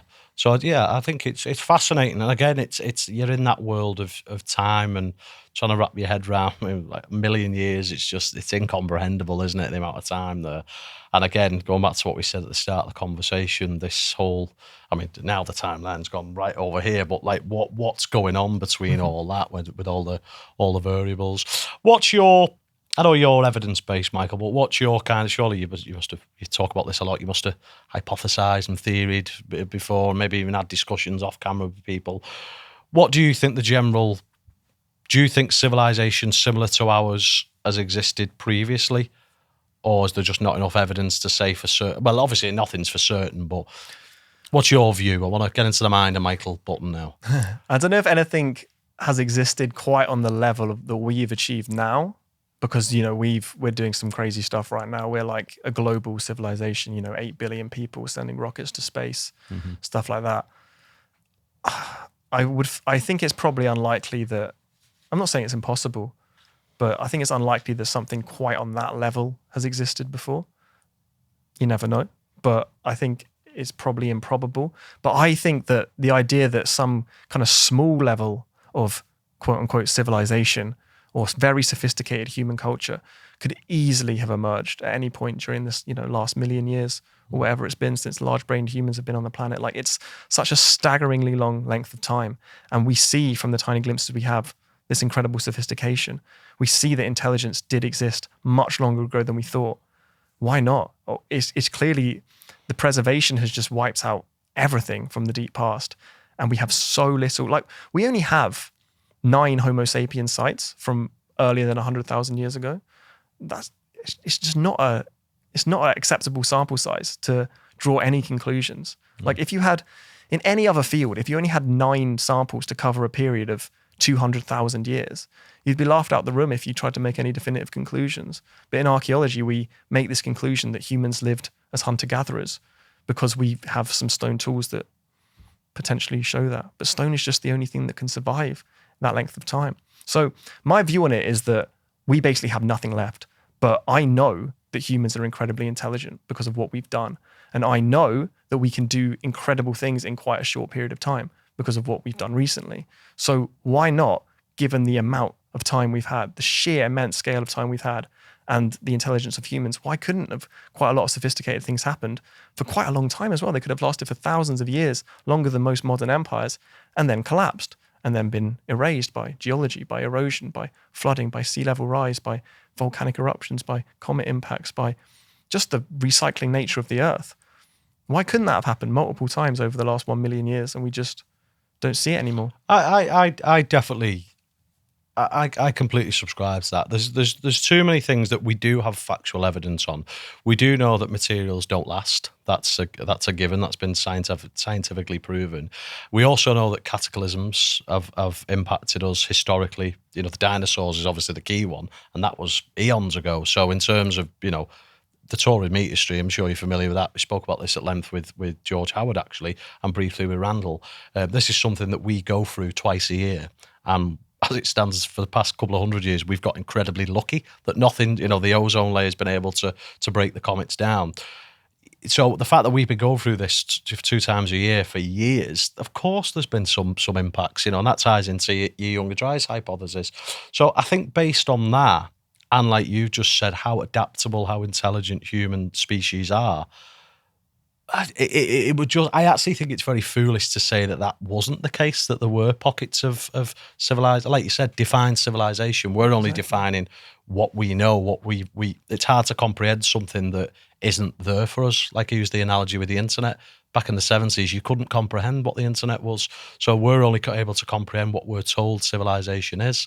It could have been so different. I mean, is it Graham who says we get too hepped up looking for ourselves in the past? Is it Graham on that one? So yeah, so we go in there, and it might be a case of we didn't have sort of, I mean, this whole analogy of hunter-gatherers, where did that originate from? It's a myth. Like, it is a myth because it's, what we've done is we've replaced the biblical origin story with science, quote unquote, but we don't know what happened in prehistory. So we've created a new myth, which is the kind of egalitarian hunter-gatherer that walks around in a band of small people living in fucking fairyland and just like getting food, gathering berries and hunting deer. And apparently we did that for millions of years with no technological improvement until very conveniently about 10,000 years ago, when we can actually see some evidence and we invented agriculture and then civilization developed. But it's just, to me, it just reeks of recency bias because the length of time is so vast. And we're just like, oh, well, we just walked around like one mode of life. We just walked around in small bands for fucking millions of years. Sorry for swearing, by the way. I'd fire away, mate. Shit, piss, crap. You can say what you want on this. But yeah, it just doesn't make sense to me. But then when you look at the things we have, like I know I've mentioned this before, but I think something like the Colombo structure is just so telling. So this is this structure they found in Zambia that has tell us survived. about this. Yeah. And it's so incredible because it shows that humans 476,000 years ago did have the capability to build structures, did have the capability to build homes, possibly therefore lived in a non-nomadic lifestyle, lived sedentary, right? If you're building a structure, you live there potentially. You're not moving around with the seasons. You can live there permanently. And this is just something that has almost impossibly survived because it, not long after it was built, sunk into a bog effectively, and then that bog was solidified over, and that is what allowed this wood to survive for 476,000 years until we luckily found it. But that just suggests there could have been so many of these. And I see that as the one data point that's like, shining out of the deep, dark cloud of prehistory, showing that humans had that level of intelligence and sophistication 500,000 years ago. So if we were building structures, if we were building homes 500,000 years ago, then we were clearly not dumb. So what could we have been doing? There could have been loads of structures everywhere and they've just decayed. And I just see that thing and think, that is evidence that we weren't dumb brutes, which is kind of what the mainstream argument used to be, at least.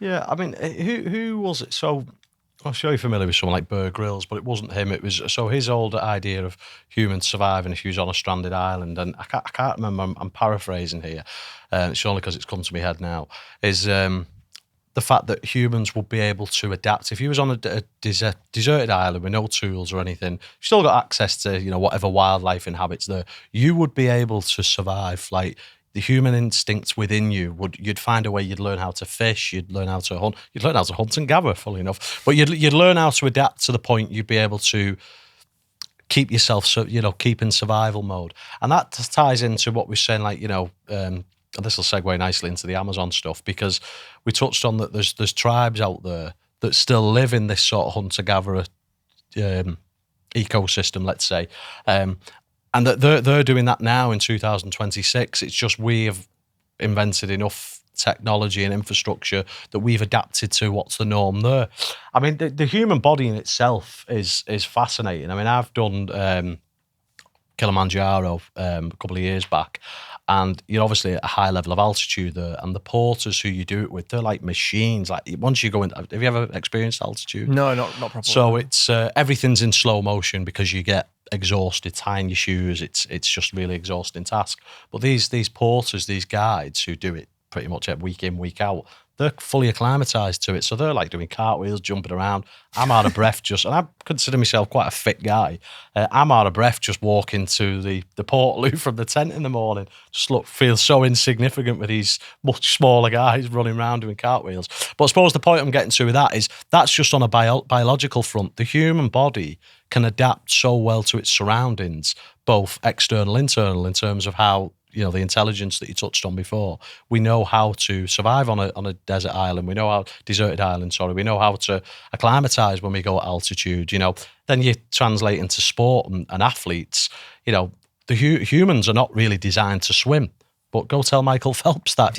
So we are just able to acclimatize and for lack of a better phrase, and transform our attributes to suit our environments. So I'm pretty certain that was something that, quote, hunter-gatherers were doing throughout all these years as well, irrespective of what the environment was. And then when you tie that into the stories that you mentioned about, I forgot the people who said to climb the mountain to avoid the floods. And again, that shows survival instincts. And maybe they didn't have the tsunami machines that clearly don't work that we've got, because it showcased that go with what you're given. So that, the land in which you're on, and utilize that to your advantage. I've gone all around the houses there, but you kind of get the point I was getting to. So going back to the Amazon, tell us some fascinating things you've uncovered there and what that tells to, or what you believe it tells for us. I haven't uncovered anything because I'm just okay. You're standing on the shoulders of giants, exactly. But you're doing a better job than said giants. So, so the Amazon rainforest is fascinating because obviously one of the classic lost civilization conspiracy theories was the idea that there were lost civilizations hiding in the Amazon rainforest, right? Because when the Spanish first got there, this guy called Francisco de Orellana, he went down the river and he claimed to see, all these fabulous cities full of people and gold and the lost city of gold and all that kind of stuff. But then when another explorer, Pedro Teixeira, came back 100 years later, he said he saw nothing. So everyone always thought that Orellana was lying about the fact that there were these cities in the jungle and he was just trying to make a name for himself. He came back from... a pseudoscientist. Yeah, exactly. The original pseudoscientist. He came back from South America to Spain and told these stories of these vast, sophisticated cities hidden in the jungle, and everyone laughed at him. And that was kind of the story all the way up until the last few years, when the advent of technology such as LiDAR has allowed scientists to fly over the canopy and scan the ground below and uncover these vast earthworks and geometric patterns and evidence of huge settlements that are in the Amazon rainforest that no one knew existed. And is this tying into some of the ancient apocalypse, the geoglyphs, is it? What do they call them on the floor? Is that what you're alluding to here as well? Or is I don't know different? I'm sure Graham would have covered it, but I don't know if it's the same thing, because he goes all over the Americas. Yeah. I've interrupted you there, apologies. So you was talking about the story of potentially the guy, I'm not even going to attempt to pronounce his name. He was made out to be a liar. He was made out to be a liar, but then he's basically been proven right in recent years because of all these LiDAR scans of the rainforest in places like Bolivia and Ecuador, where they are seeing that there were vast cities, pre-Columbian civilizations that were in the Amazon rainforest that then disappeared after contact with Europe because of, plague and stuff like that, which just led to them being destroyed effectively and then reclaimed by the forest so that they were invisible to us until very recently. And it's just endlessly fascinating because it's a whole lost world. Like the predictions now that, up to 5-6 million people could have lived in this kind of basin over the time period of these civilizations were existing. And we know basically nothing about them because they haven't been investigated at all, because the Amazon rainforest hasn't been looked at in that way because it's such a hard environment to get to. Who's the Paul Rosoli? Paul Rosley. Yeah, Rosley. Because I my knowledge is limited on the whole Amazon thing. However, it is a rabbit hole I'm currently looking into. And you've done some fantastic videos on that, outlining that exact story. He's very much in the camp of, well, obviously he's lived there for 20 years or something. So he seems to debunk this slightly and say that the ecosystem was always there and that's why we should protect it. Would you sort of because I think he's brilliant, by the way. Oh yeah, no, I think the point he makes is purely so people have been making this point that the Amazonians, whoever they were from these lost civilizations, engineered the forest to their needs, and that's how they survived without agriculture. That's how they had a civilization without the conventional means of feeding said civilization that we traditionally think of as necessary. And so obviously these discoveries of stuff like terra preta soils, which are like engineered soils to make them more fertile, and deliberately cultivating certain trees and plants to produce food, have led people to say the Amazon is man-made. It doesn't mean the Amazon is man-made, and this is what Paul's pushing back on. He's saying the Amazon isn't man-made. There are just aspects, like small areas of the Amazon around these human settlements that have been shaped by humans, and those little bits are, in a way, man-made. But I think he's pushing it back against this headline that the Amazon is a man-made rainforest, which it isn't. There's just small little patches of it that have been cultivated by these it's huge, the Amazon, isn't it? Isn't it Yeah, spanning yeah. over like 3 different countries? In Oh yeah, total? it's massive. It's massive. So there could be elements of what Paul's saying, and then also what you, Graham Hancock and yourself are alluding to. The sheer scale of it, I don't think you can't just encompass everything with one theory. Yeah. It's not a man-made so big. rainforest. There just are aspects of it that have been environmentally engineered by ancient humans. That's the truth. I don't think that's a stretch. Certainly. What are you uncovering anything at the moment? Are you looking into any spoilers about? I'm doing lots of stuff, to be fair. I mean, there's loads. I mean, one thing that's worth talking about is seafaring. Okay, So, seafaring's a fascinating one because it was always thought to be a very advanced thing that only happened very late in the human story. Even Flint Dibble, to mention him again, when he was doing his debate with Hancock and Rogan, said that we have no evidence of seafaring from beyond so the idea of when seafaring began was the earliest evidence they think is when humans reached Sahul, which is the ice age landmass of Australia and New Guinea. So when humans reached Australia around 50 to 60,000 years ago. Have you recently done a video on this? Yeah. Okay, if you've watched it, I did watch it. Yeah, that's. But no, the listeners might not have done. So that was when they thought, and this is only relatively recent as well, but that's when they thought seafaring, the earliest possible date of seafaring that we have evidence for is when modern humans reached Australia 50 to 60,000 years ago. But then other weird data points have started to come up. So there's evidence that the Neanderthals reached Crete, which is an island in the Mediterranean, around 130,000 years ago. And then there's much older evidence that other human species reached islands in the Indonesian region way older than that. So there's an island called Luzon, which they found stone tools on from 700,000 years ago.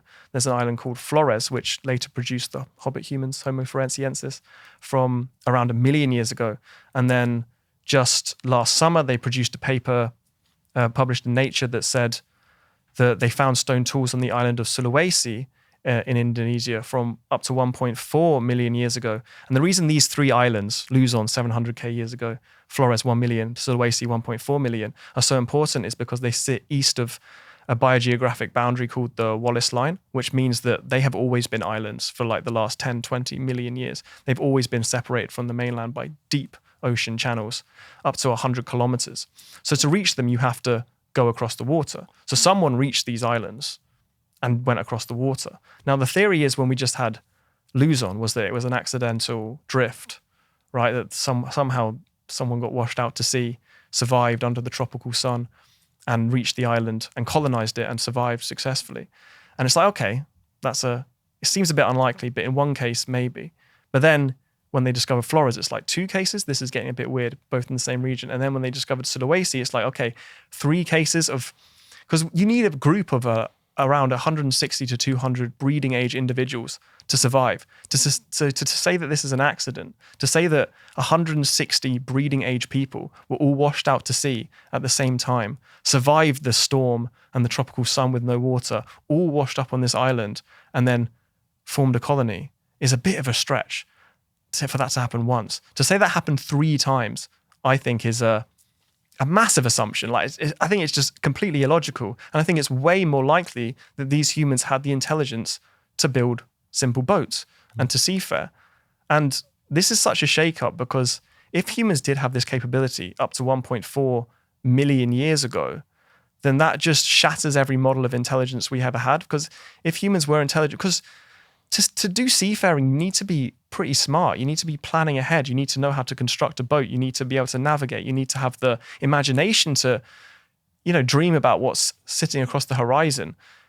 So to have that capability 1.4 million years ago is such a huge shakeup because, as I said, we used to think this was exclusively, they still think this is exclusively a modern human achievement only 50,000 years ago. But the difference between 1.4 million years ago and 50,000 years ago is, that's such a jump. Suddenly intelligence has jumped back, over 1 million years. So I think it's a crazy thing. I think they're starting to come around to it. I saw a paper published the other day that was saying something like, were ancient humans island hopping over 1 million years ago? So you can see them starting to come around to this idea, but then the ramifications for that, for intelligence, I think, are profound because, if we've been that intelligent, if a human, like us has been around for 1.4 million years with the intelligence to build boats, to navigate, to organize groups, to go and colonize islands, I mean, what else are we doing, Like, it's pretty crazy stuff, I think. But no, it's fascinating. What's your because I've kind of warmed to this idea, and having spent a lot of time with Randall in America recently, we didn't speak about this on the show, mainly because we spoke about everything else. But what's your take on potential breakaway civilizations? Like, a quick analogy I'll give here is we're currently trying to, or Elon is certainly convinced that we can, let's go with the notion that he thinks we can leave space and terraform and inhabit Mars, and hopefully then we can expand to other solar systems. When you strip that back to this length of time where all this other stuff's going on, particularly in those warmer periods like the Holocene period, potential other breakaway civilizations were just repeating stuff we've already done and gone, which I know sounds outlandish, but the more you kind of sit back and think about it, you're like, this does have legs. so you mean on other planets? Well, I suppose when I say breakaway, however let's to keep it in layman's terms, yeah. So as we're trying to leave the Earth and colonize Mars, what if we've already done that in these other time periods, and we've just moved on from Mars and gone to the next? Oh, I see. Someone left back in the day, back in the. So these seafaring people, they basically knew how to transport over water, but then were so advanced that science improved, like where we're at now with the internet. They had their own version of that, and then they realised that another ice age was coming. We better jump ship and move out there. I know this is really you've got to suspend your disbelief, but. I mean, it's plausible, isn't it? If there's no remnants of that, who can? I'm not. By just a disclaimer, I'm not saying that I believe this happened, but I am sort of keen on the idea, especially chatting to Randall, because he's very much in the camp of that's a possibility. Yeah, I mean, it's a possibility. I wouldn't rule anything out, but I wouldn't say there's any evidence anywhere near pointing to that. No. I wouldn't say there's any evidence pointing to that level of sophistication that humans achieved flight or space travel even. But then again, I mean, if it happened once and it was a long time ago, the evidence could be gone. But then maybe you'd expect to see things in space and stuff. And I guess we haven't really looked at space too much. We have, but it's harder to look. I think certainly with Egypt, they had definitely had more knowledge of the stars than we did, especially with some of the monuments that they put up. I mean, who was it? Robert Bavale, is it, with the Orion Belt? Mm-hmm. So he sort of believes that as above, so below, in terms of the stars replicate what was on Earth at the time. And again, that would tie into the Sphinx, what we spoke about earlier on in the constellation of Leo. So yeah, I think it's the more you sort of divulge into that, the more. See, this is why I love this subject, because what I could be saying could be 100% accurate, or it could be utter nonsense, and that's the beauty of having these conversations, I guess. Do you completely dispute? And I mean, I'm in the camp of I don't know nowhere near enough about it to have a strong opinion, but on potential life that's visited us that are depicted in some of these, what we found, what we've uncovered. Some people would say that there's certain cave painting is depicting someone landing on Earth, that sort of thing. Do you think that holds legs at all? I don't dispute it, because at the end of the day, we can't decipher exactly what the original artists meant when they create some of these paintings. And some of them do, if you want to look at it that way, some of them do kind of look like, some sort of craft coming from above or some sort of alien. But also, if you want to look at it another way, it could also look like that. So it's all in the eye of the beholder in many ways. But, I'm not saying it's impossible that we've been visited by aliens or even are visited by aliens today. But it's not something I'm going to explore too seriously as like a kind of historical analysis, because, your evidence and facts based. Yeah. Well, I try to be, at least in terms of the kind of stuff I put out. When I'm like, in like just sitting here with you chatting now, like for sure, like I'd explore that possibility, and like, but it's not something I put really any. It's not something I would ever be able to like say this I think could be true because of this evidence. I don't think there's much evidence pointing to it. I think it's more just a you never know kind of vibe. Yeah. But so what was your take? Obviously, recently Barack Obama got interviewed on a podcast. What was your take when you first heard him admit that there was because I thought it was a bit shifty, the whole dynamics of it. I know the guy, his name escapes me, whose podcast it was, but he's getting a lot of flack because so basically, as it goes, for those who are living under a rock and haven't seen the clip, he asked aliens real. Barack says they are, and then tries to immediately sort of go into another direction of talking about Area 51. They're not under there. And the guy got a lot of grief online because he didn't go, hold on, what? What did you just say? But, in that moment, who are we to criticise in that regard?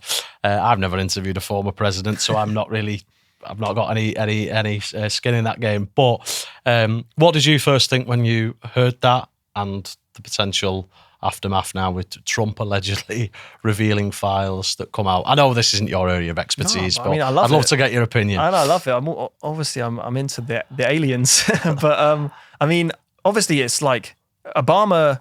Even I think he wasn't. I don't think he was trying to. I think he was trying to say aliens are real in terms of like a mathematical probability of the universe. I think, but maybe you could argue it was a kind of Freudian slip because he does know something about aliens. Because obviously, if anyone was to know, it would be the president of the United States. I was going to say, according to Trump, he's leaked classified. Well, exactly, and then Trump comes out and kind of fans the flames, which is a very Trump thing to do. Yeah. But I mean, take that with a pinch of salt. Exactly. I mean, it's interesting. To be fair, it's the first time on record that an American president has said that aliens exist. So, I mean, that's a win for the UFO community, no matter what happens. It's a win, but who's to say that if I was an alien, as much as I like America, I've recently been there. There's other places I'd go first. So I don't know why they have this stranglehold on extraterrestrials. Yeah. I don't even know if I want it to be real because, if aliens do exist, then you'd have to assume that if they've reached this planet, they're smarter than us because we haven't, reached another planet with alien life. And so, but that wouldn't be good for us. Like if you look at human history, the smart thing always, wins over the less smart thing. And civilizations that are more powerful and have better technology than lesser civilizations, they win. So if we're a civilization with contact with another civilization that is more advanced than us, like that's not good news for us. So I don't know if I want it to be real. The other argument is maybe it's something that's already been on this planet, and that's where I'm more like interested because it kind of buys into my theories about deep prehistory. Like, what happens if a civilization existed here millions of years ago and then kind of transcended the need for biological form and physical space and kind of just lives in a data center under the ocean or something like that. Like interstellar, sort of interdimensional type. Yeah, or maybe not even interdimensional, but maybe it's just completely like transcended physical form and has no need for like the biological function anymore, but the intelligence still exists on this planet. That's something I like thinking about sometimes. Yeah, I'm currently reading David Icke's new book, so I'm hence why this has been brought up because I'm sort of fascinated. I mean, a lot of the stuff David and people of that, like Billy Carson, another guy, they draw some really good parallels and it makes it really plausible, and they'll just say something completely outlandish like shape-shifting reptiles. You're like, you've lost me now. Like, you've undone all that hard work. But who knows? Maybe there is some truth in that. So we just spoke about extraterrestrials, aliens, and obviously, one could argue that that's quite far out to be including them into this realm. I think we're able to do it because people, like we said before, people don't know, do they? So it's when there's no certainty on something, it's very easy to grab things from all different angles.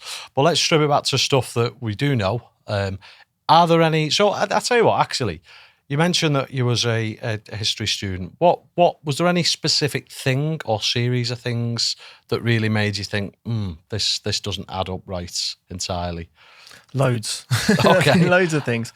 I mean, in terms of the stuff I learned about on my course, like I want to clarify, like I don't dispute any of that. I have no issue with the stuff that we were taught.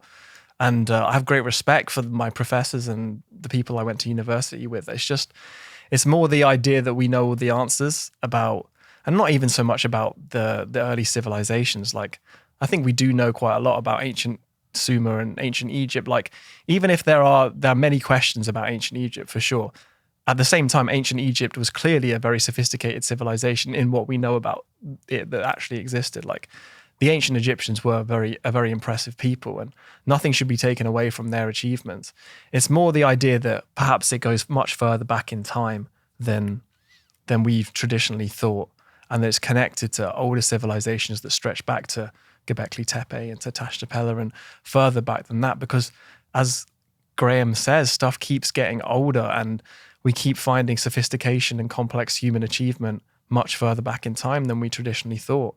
And we base our model of history on these ideas that we formulated 100 years ago, but the evidence has moved on so much from them, but our framework hasn't, and we're still kind of stuck in this idea of viewing history through a lens that we created that made sense back then, but now it hasn't moved with the times and moved with what's been discovered. So the obvious example of that is Göbekli Tepe, which we've already just discussed. But there's so much more stuff. Like there's so many interesting contradictions with, you know, so much of the megalithic construction in South America, and so much of the weird stuff that we see in ancient Egypt, and stuff from all over the world that doesn't quite add up when it's forced into this this construction of what we think the past was.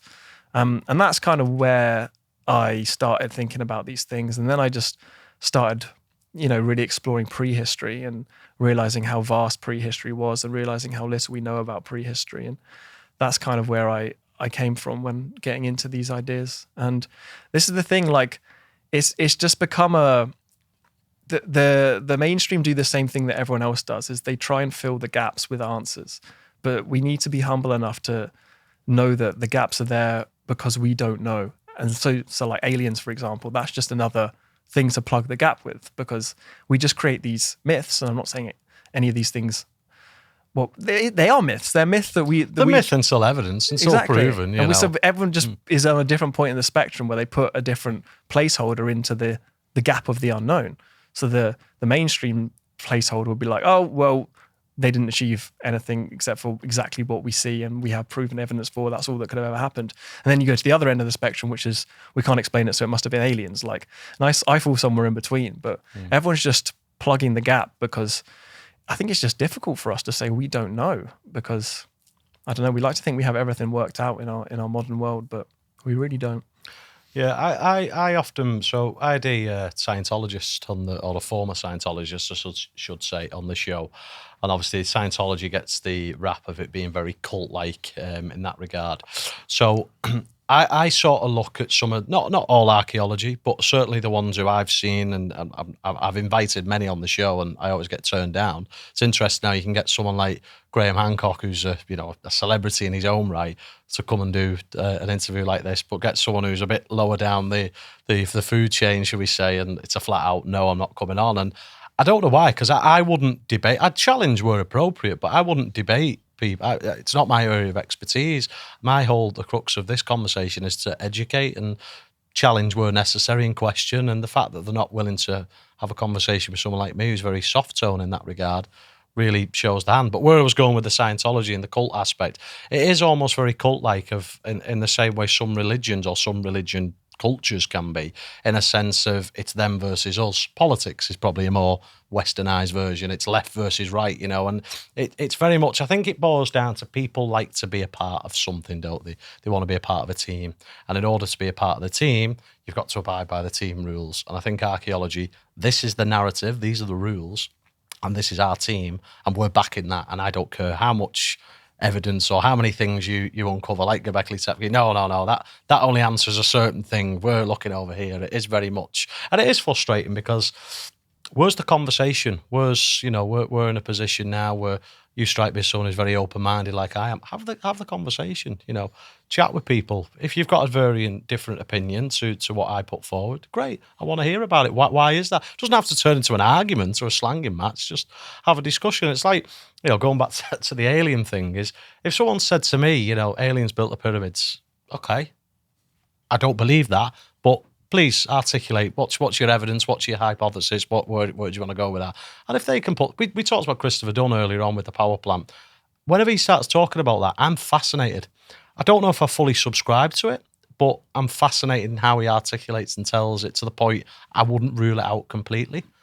that's what we're lacking from the archaeology side of things, definitely. Yeah, that's the beautiful thing about the internet. That's the powerful thing about the internet, is that until this revolution we've had, it, people talking about these ideas, it was extremely hard for them.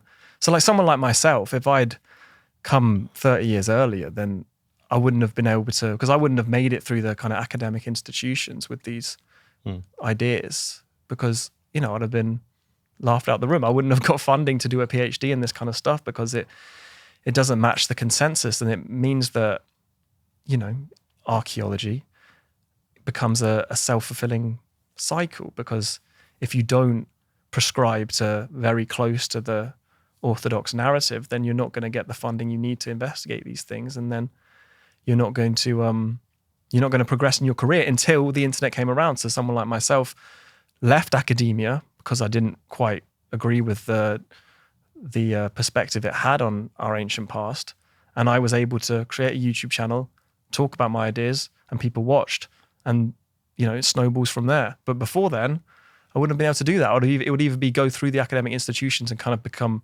shoehorned into that narrative, or not be able to do it at all. So I think it's a very powerful thing. And obviously it goes both ways. It means that, a lot of rubbish is going to get a platform, but I think that's a good thing, because it allows the debate to happen, and then the good ideas to kind of come to the fore, and the bad ones to be shot down in a kind of free speech manner, if that makes sense. So someone is now more able to get a platform talking absolute rubbish, but it means that people can then look at that and say, this is rubbish, and it will get shot down. Whereas someone who says something that's worth saying that wouldn't necessarily have been able to have been said beforehand is able to have an audience for that. And then if it has truth in it, then, it can get out there. So I think it's a very powerful thing in this modern age. And you're seeing it everywhere. You're seeing it in all fields, like, the alien thing, the ancient history thing, all types of conversations. The ones that don't fit the institutional narrative are now able to find life elsewhere. And it's a double-edged sword, but I think overall it's a good thing. No, I concur. We touched on briefly, I know this isn't probably your area of expertise, but no, you've got a good understanding of it. We touched recently on recently in this conversation about the Younger Dryas. What's your, we know the Younger Dryas was an event that's been proven, but do you buy into the Randall Carlson, Graham out the Younger Dryas impact hypothesis? Do you think that holds water, pardon the pun? I think there's a lot of interesting evidence for it, because the Younger Dryas was undeniably a climate catastrophe. Like, that's undeniable. That's in the data. You can see that the climate suddenly went extremely cold very, very quickly, like within a human lifetime, like a drastic change. And then it was that way for 1,000 years, and then suddenly straight back up again to warm conditions. And so whatever caused that, it was clearly a very dramatic upheaval. And you can see that from the fact that the megafauna, like so many megafauna, went extinct at that time. Like these animals, these huge animals that had existed for tens of thousands. So you subscribe to the idea that the cataclysm wiped them out, not that they were hunted? Oh yeah, I think the overkill hypothesis is just a load of rubbish, to be honest. Like, it's simplistic. I just wanted to clarify that. Yeah, it's another, like, I'm not saying it was necessarily a comet that caused the Younger Dryas, but the idea that humans, like, it doesn't make sense that humans, because here's another thing. Like, the idea is that humans entered America 13,000 years ago, and then the megafauna disappeared around that time. But we now know that humans have been in America for much longer than that. 23,000 at the very least, with White Sands footprints. But there are loads of interesting sites that suggest it could be much longer. Like, they found these mammoth bones that look like they've been carved by humans, or butchered by humans rather, from 37,000 years ago. Then there's much older sites like the Cerruti Mastodon site, which Graham talks about, from 130,000 years ago. There's a site called Hueyatlaco in Mexico, which they found evidence that humans may have existed there, lived there 250,000 years ago. Like, these are controversial sites, but the point is we have no idea how long humans have been in the Americas now. So the idea, but we do know that they've been there since at least 23,000 years ago. So this idea that humans entered America and then wiped out all the megafauna just doesn't make sense anymore, because we've been there for 10,000 years already before the megafauna were wiped out. And it doesn't make sense anyway, because how could small bands of hunter-gatherers wipe out, hundreds of thousands of megafauna from loads of different species across millions of square miles of continents. It doesn't make sense at all. And also human cultures were receding at this time as well because of the Clovis culture disappear at this point because of this climate upheaval.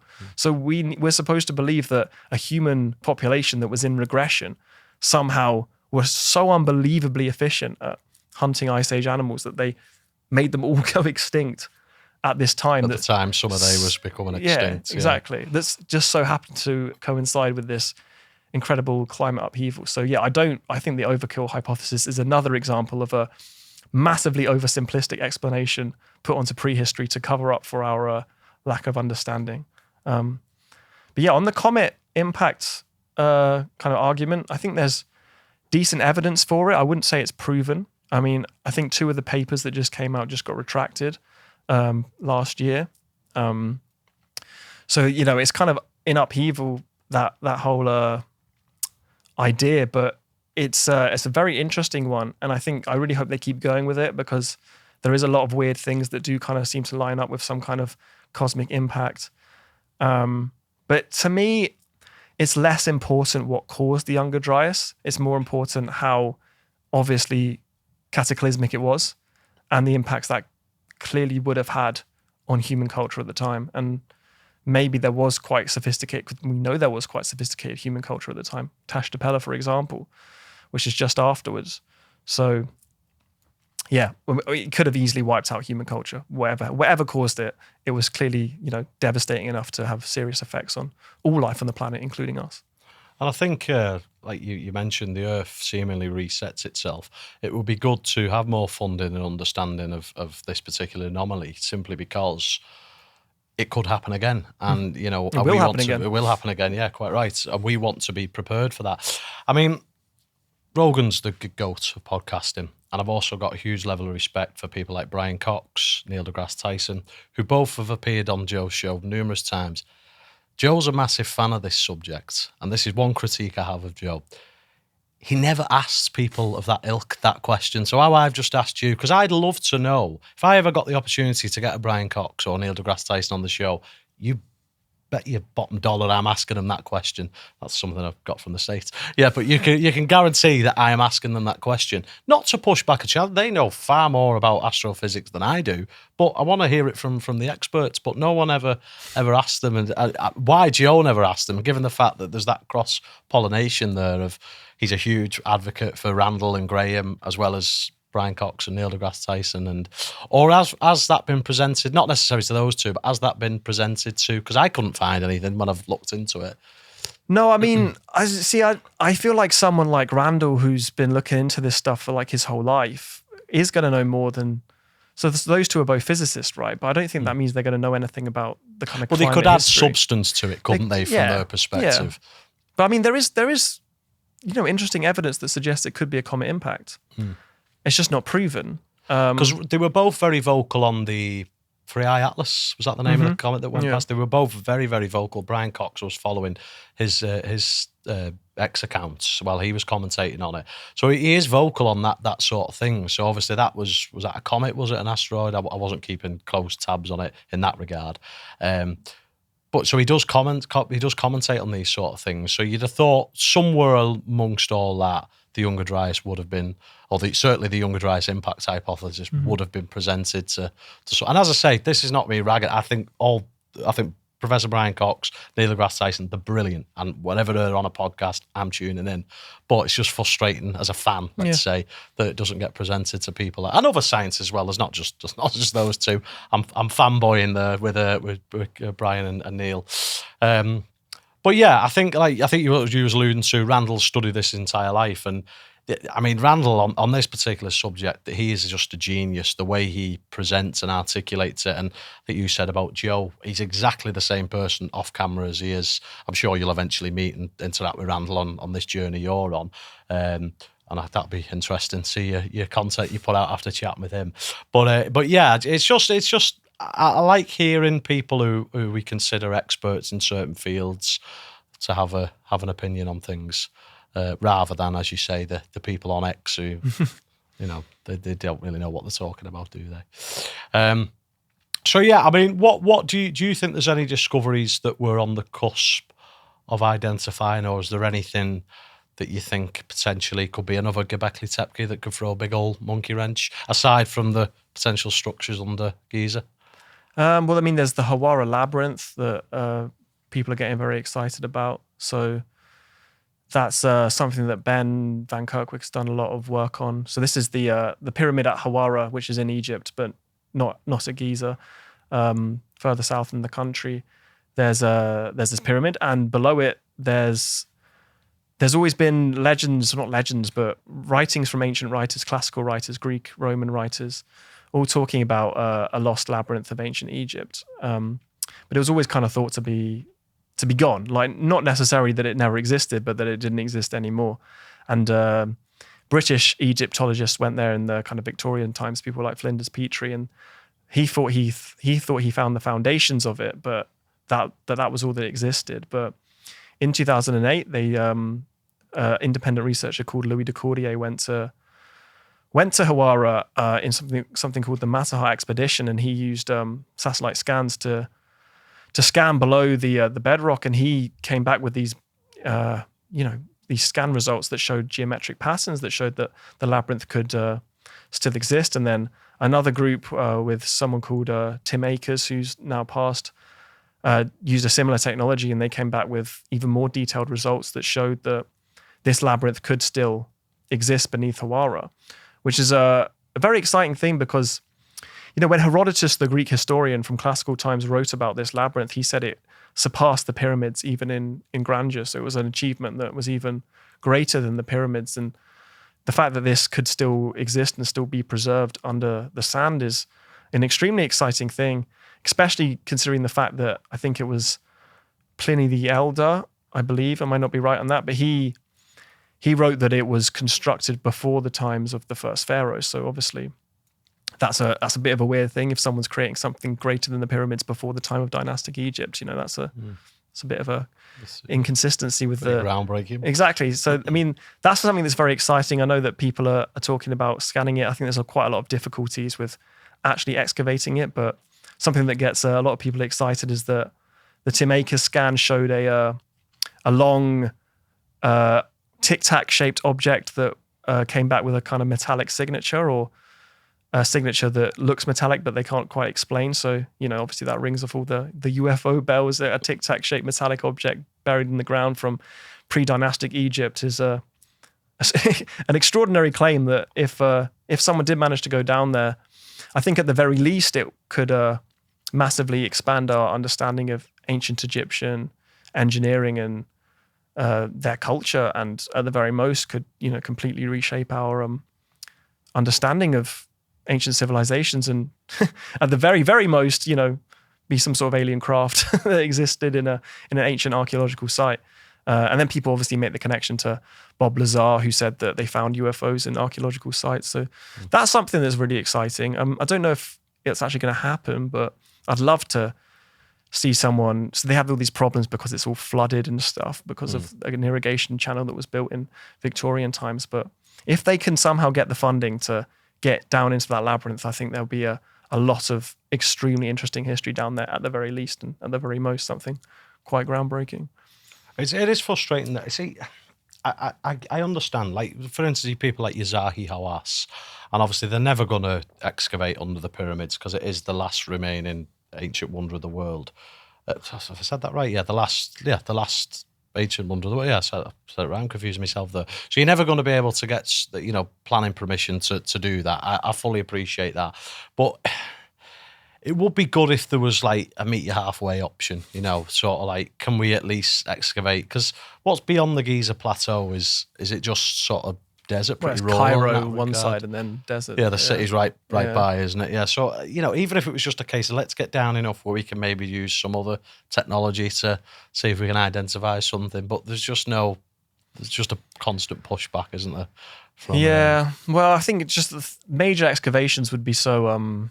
would be really costly, and also, it's a difficult thing to do in terms of it's sad to say, but the priority is tourism, and the pyramids, bring millions of people. I don't know about millions, but so many people are interested in them and go every year, and that's like a massive part of the Egyptian tourism economy, right? And that's always going to be the priority of the people who are in charge, right? For understandable reasons. The priority isn't going to be to dig the whole plateau up, even as much as we'd like to see something like that happen. A thought experiment is, if you got, let's say you got everyone who tours to Egypt and they voted and it was all based on a bit like Brexit, one or the other, right? So they want to cast a vote on, you're a fan of the pyramids, you want to see them brilliant. Would you be happy, you've heard about this structure that's been allegedly identified underneath, would you be happy if we excavate, not to the point like it's going to impact the plateau, but enough so we could get a sneak peek? I'd wager most tourists would vote for that. Yeah, I think so. I mean, because it's like with the whole Göbeklitepe thing, I'm pretty certain, and I know you mentioned that the archaeology generally is quite delayed with doing stuff like this, but if there was funding to just speed it up a little bit, and you put it down to these people who go see it, they probably would want to see more of it. I know I certainly would, but I'm also in the camp of, I want to preserve that. The pyramids, I want people, I don't have any kids, but if I have kids, third generation, and so on, to be able to look at this phenomenal. I want to see it. I've not even been there yet. So I am in the camp of preserving it, but like I said, a potential meet halfway option. But I know that that's out the question, so I know. It's wishful thinking. It's annoying, isn't it? But that's why I have hope for technologies like this kind of SAR Doppler tomography stuff that they're doing under Giza. Because, I mean, if they can kind of like find a way to make that, fully bulletproof in terms of showing that it's actually like there's something down there, like then you can't ignore it, right? If you have like comprehensive scan showing that there's something there. I mean, they can ignore it, but it's going to get really loud around it if there's like serious proof from kind of scanning that shows that there's something worth looking for. And same with the Hawara. So I have optimism about technology developing in ways that allows us to see things that we would otherwise have to dig to see, and that might force the hand of those, because you can't claim to be a Egyptologist and then refuse to dig for something that is there. So I think people like Zahi, he's kind of like the figurehead, isn't he, for Egyptology? I'm sure there's people who are nothing at all like Zahi who are Egyptologists, but he's generally I know he's no longer, but wasn't he the head of antiquities? What was your take on his Rogan interview? You've answered in one expression. Yeah. I mean, it was just it just kind of summed up the attitude in many ways, didn't it? It's a shame, because I actually thought that would have been a perfect opportunity there to paint yourself in a good light. Reposition it a bit. And It pandered to all the pseudoscientists and alternative people, because you've just given, in that 2-hour interview, you've just given all these alternative views so much ammunition there that I think he lost a lot of credibility, and it's a shame because he's a senior gentleman. He's probably not got. I know him and Graham have made peace. They've been at loggerheads for many years, but they've made. And I think it's probably down to, because I asked Graham about this, it's probably just down to they're both getting on a bit now. It's like, do we really want to? Should we just bury the hatchet? We agree to disagree in this sense. A lot of, you mentioned Ben Van Kerkwyk, and a lot of people, pillars of the past as well, have been going down that rabbit hole. I've kind of come to the party late with Peru, but what's the name? I can never pronounce it. It's where the blocks are.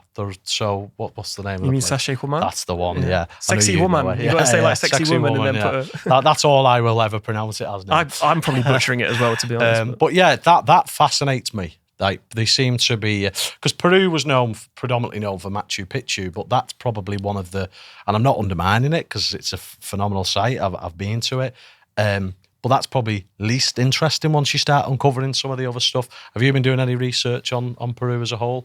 Yeah, so I haven't covered it too much on my channel, again, because I haven't been there and because other people have done such a great job, like Ben and Raul that you mentioned and others. But yeah, I mean, there's so many weird things about Peru. I think that the weirdest thing is the fact that it's all just attributed to, well, not all of it, but lots of it, places like Sacsayhuaman and Cusco and stuff like that, is all attributed to the Inca, sites like Ollantaytambo and stuff, which is up a mountain, and like the quarries up another mountain the other side. And it's like, how are you transporting these huge multi-ton megalithic blocks down a mountain, across rivers and up other mountains?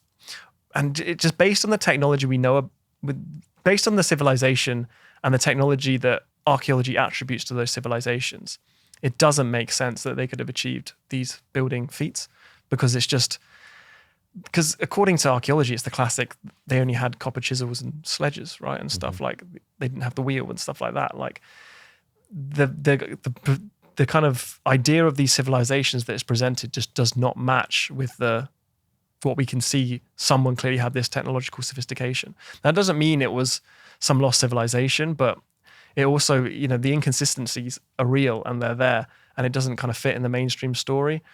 And also just the sheer short amount of time that the Inca existed, and the fact that they apparently leapt to this level of sophistication really quickly. And they don't even claim these monuments themselves. Like they talk about the places that the gods were and stuff like that is how they refer to them in their own, mythological histories of these places. They don't say, we built this, as you'd expect them to say. So there's so many weird things. And then there's places like Pumapunku and Tiwanaku, which show evidence of, serious precision engineering, effectively.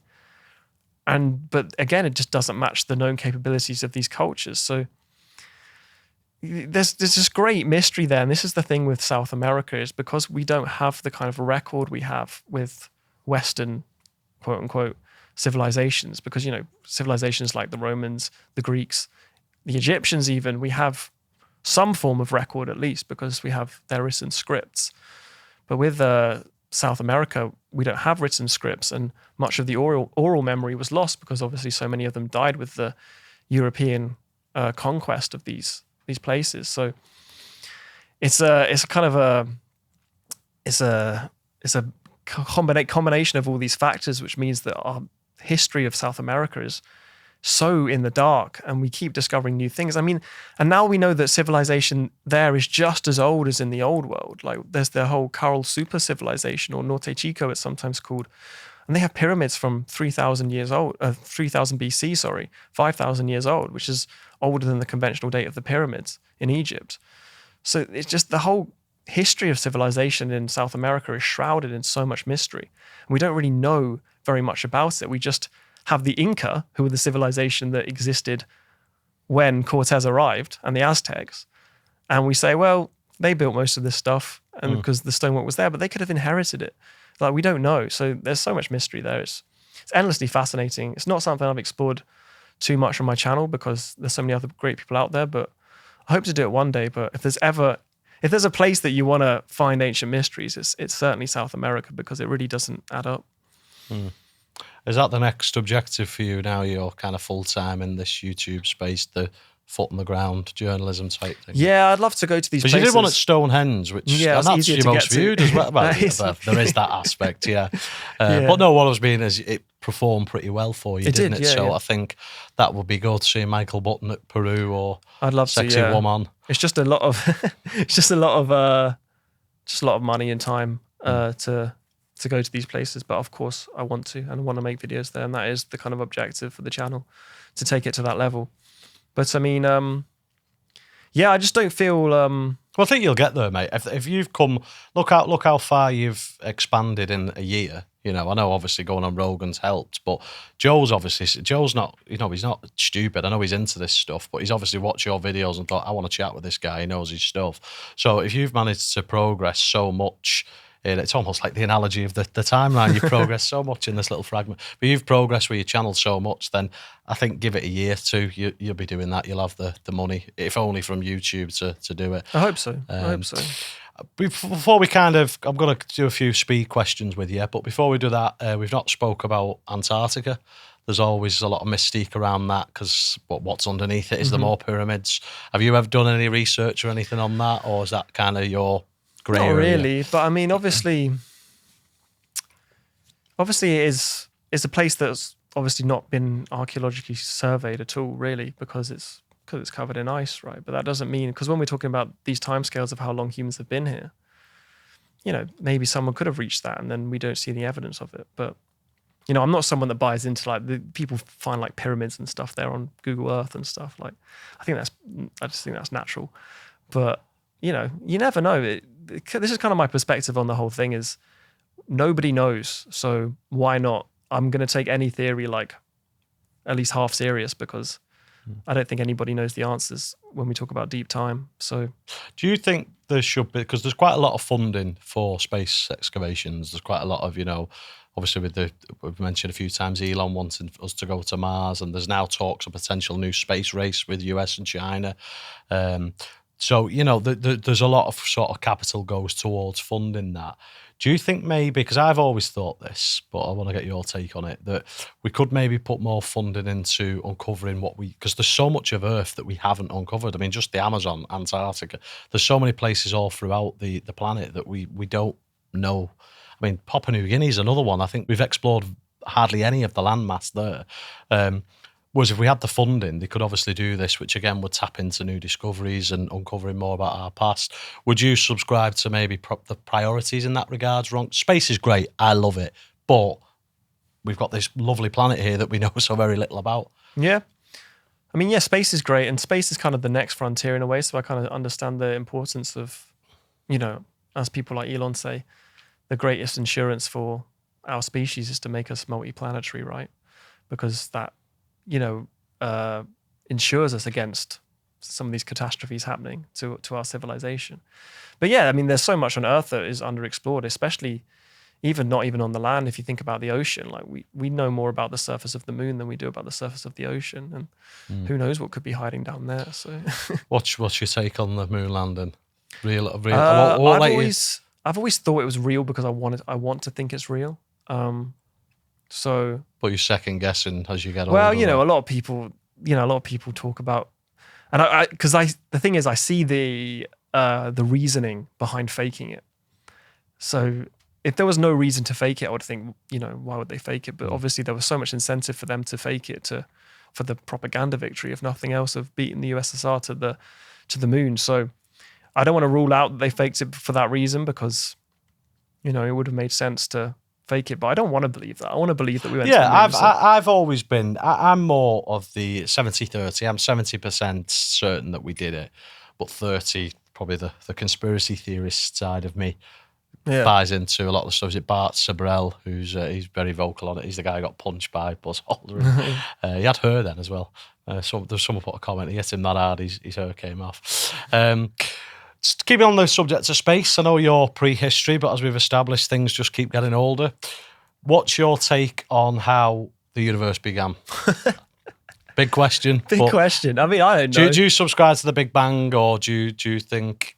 I mean, yeah. I know physics is. I know you're treading on unknown territory here. I get it. On very thin ice, as in terms of me telling you how the universe began. Well, yeah. I mean, okay. I'll word it. What's like? You want the moon landing to be real, and you believe that. What's your take on how things started? And this is coming from an ideological point of view, not an expert. Like, I mean, the Big Bang, fine as a theory. Like, I'm not going to go against the physicists because they know way more about the universe and stuff than me. But then if we're talking about the whole God question, then it's like, well, what caused, like, that's even more crazy than God created the world, right? Like, everything was in the size of a pinprick and then it expanded into the infinite universe. And then there's maybe multiple, like, it's just like, you're just pushing the question back another phase. And this is why I say I'm a kind of spiritual person, because at the end of the day, none of us know where the universe came from, why the universe exists, if someone created the universe, if there's a more intelligent, like, I always think there's clearly something more intelligent than us, because the idea that we are the most intelligent thing in the cosmos that we have no idea how to explain doesn't make sense at all. Like, how could we be the most intelligent thing in this, infinite cosmos of complexity that we don't understand? It doesn't make sense. It's fascinating. I mean, I love, obviously being the agnostic that I am, I love sort of Richard Dawkins' analysis of when he gets asked that question. And he obviously is a man of science. He always uses the analogy of science goes on the notion that we start with simplicity and then expand into, I don't know what word he uses, but basically we progress, don't we? We develop more, unless you believe the mainstream history timeline. But certainly when it comes to science, we start with simplicity. So to go from simplicity to there was a God, that is that's kind of contradicting what science is all about. With that aspect, I can, he's valid point. He's a very intelligent man, crystallized intelligence. He's 86 or something now, and I said in an interview recently he did, and the knowledge is all there. Like, what I'd be doing is to treat Alzheimer's as I'd be when the Dawkins passes away, sort of finding something in his brain that surely there must be something there we can attribute to finding a cure for that. Is there anything else you want to talk about before we kind of give you a plug for your show? Although we've been doing that throughout as well. But. I mean, not really. I just think there's so many questions about prehistory and about history, even recorded history.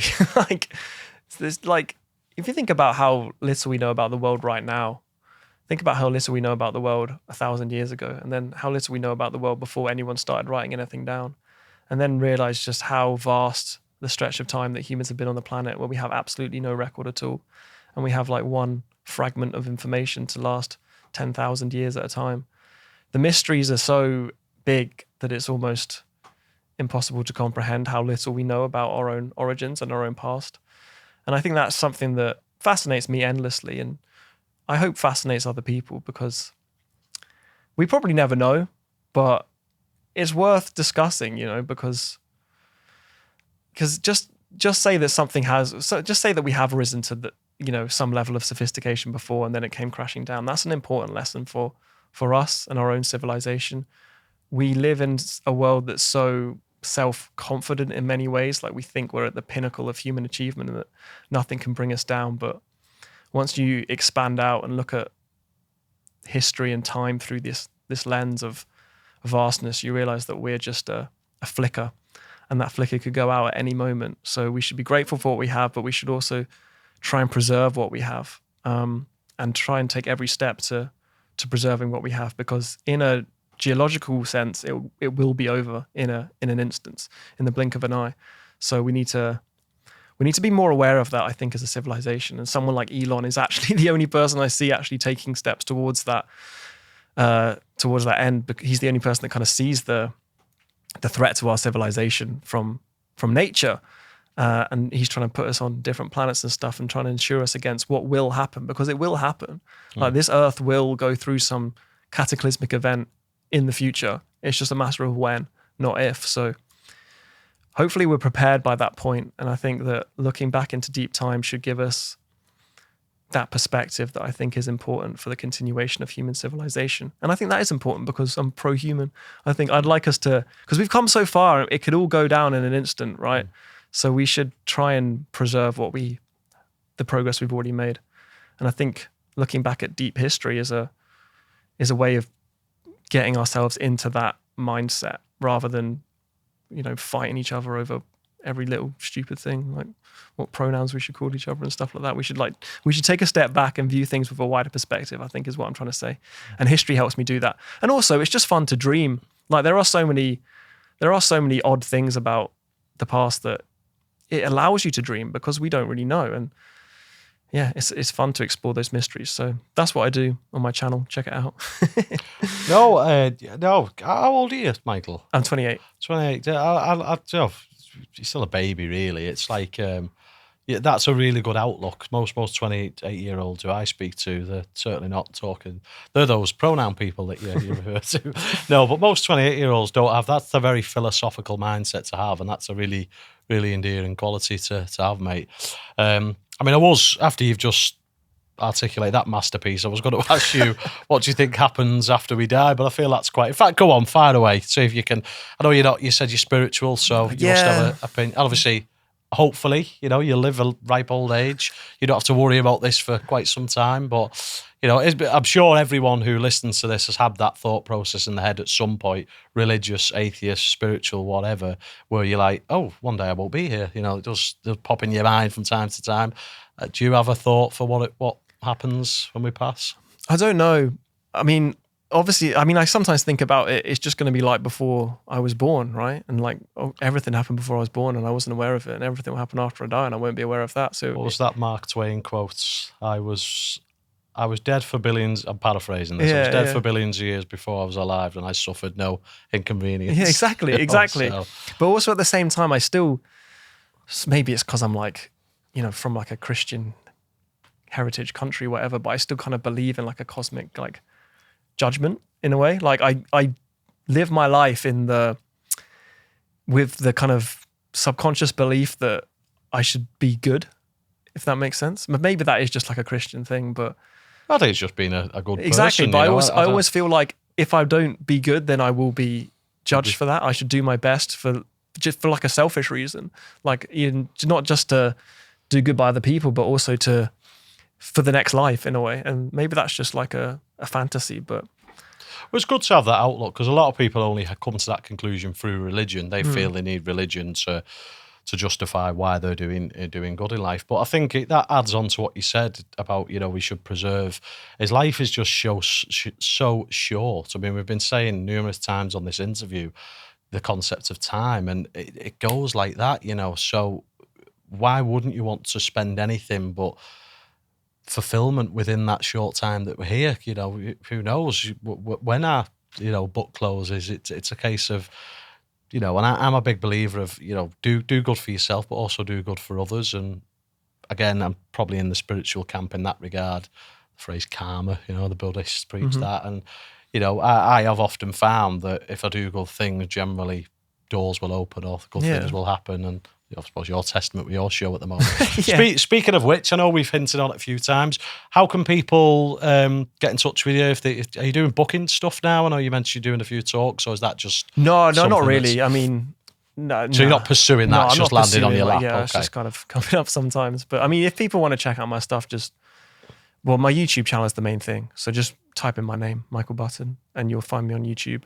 So there's no other Michael Buttons? If there are, well, there is one that has my handle, but so I'm Michael Button 1, which is kind of annoying. Maybe I should chase that down. But I will come up, and whoever that loser Michael is. Button number 1, the one Michael Button. That's what we'll allude to there. So yeah, if you search me, you'll come up, and then I'm on Twitter, Instagram, all that kind of stuff. But the YouTube's the main thing. I mean, I'm gonna, as a guest, if you've watched this interview and you're still here during this point, you're into this sort of thing, and if you haven't come across Michael.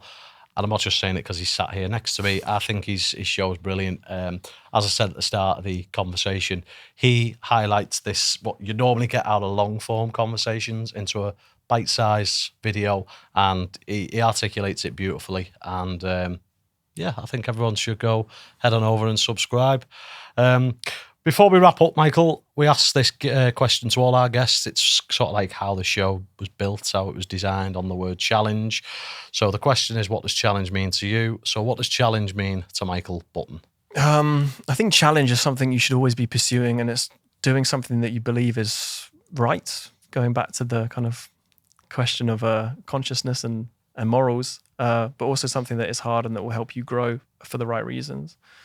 So pursuing any goal that is tough is almost virtuous in the sense of, for that very reason. But pursuing a goal that is morally good and tough, I think, is what challenge should be, and it's what I try and do. It's what I did even with this YouTube journey that I'm on. It's something that was very difficult. You know, I had to kind of break out of. I had a full-time job and had to do this in the side purely because I was passionate about it and I wanted to talk about these things, and I worked very hard to get to where I am, and that was a challenge, and I feel like it was a challenge worth doing, and I grew a lot as a person through doing that. And now I'm reaping the rewards for it, I guess. But I'm going to continue to pursue challenges in all realms for that reason. So I think challenge is something that we should all be striving to put ourselves in that position, because if you're not challenged, you're not growing, then you're not progressing as a person and in life, and for the people around you that you care about. So that's what challenge means to me. Awesome, mate. I've had a fantastic time chatting with you, Michael. So have I. Are you hungry, mate? I'm hungry, yeah. Brilliant, because we're going to go for food now. But no, it's been a pleasure, mate. I've absolutely loved all of that, every second of it. And even though some of the stuff I kind of knew, but you put your Michael Button 1 spin on it. And, you know, it's almost like sometimes you can hear the same information, but if it's articulated differently, you have a better appreciation for it. So I'm appreciative of you coming on. And again, subscribe to Michael Button. I think he's doing a fantastic job. Freshest new face in the lost history realm, because we don't know if civilization's legit or not. But no, I've had a fantastic time, mate. Really appreciate you travelling all the way up here and taking time to do it. And I hope you've had a good time too. Thank you, Dan. I have. It's been a great conversation. It's flown by, and thanks for having me. Awesome. Let's go get something to eat. I've been Nadia Lodges. This has been Michael Button, and you've been listening to the Hodge-Cast. Take it easy. Well, folks, if you made it this far, I'm going to take a wild guess and say that you enjoyed that conversation. And if you did, and you want to help us keep bringing you interviews like this, I've got one small favour to ask, and it won't cost you a single penny. Hit that subscribe button. It might seem small, but it makes a huge difference. More reach means a bigger platform, and a bigger platform means bigger guests, bolder conversations, and more explosive topics to dive into. Here on the Hodge-Cast, we're all about high-impact conversations that challenge narratives, expose truth, educate, and inspire. Whether that's fitness, geopolitics, religion, science, history, mindset, philosophy, or the conversations you're not supposed to have. We'd love to have you along for the ride. So go on, hit that subscribe, and let's take the Hodge-Cast to the next level.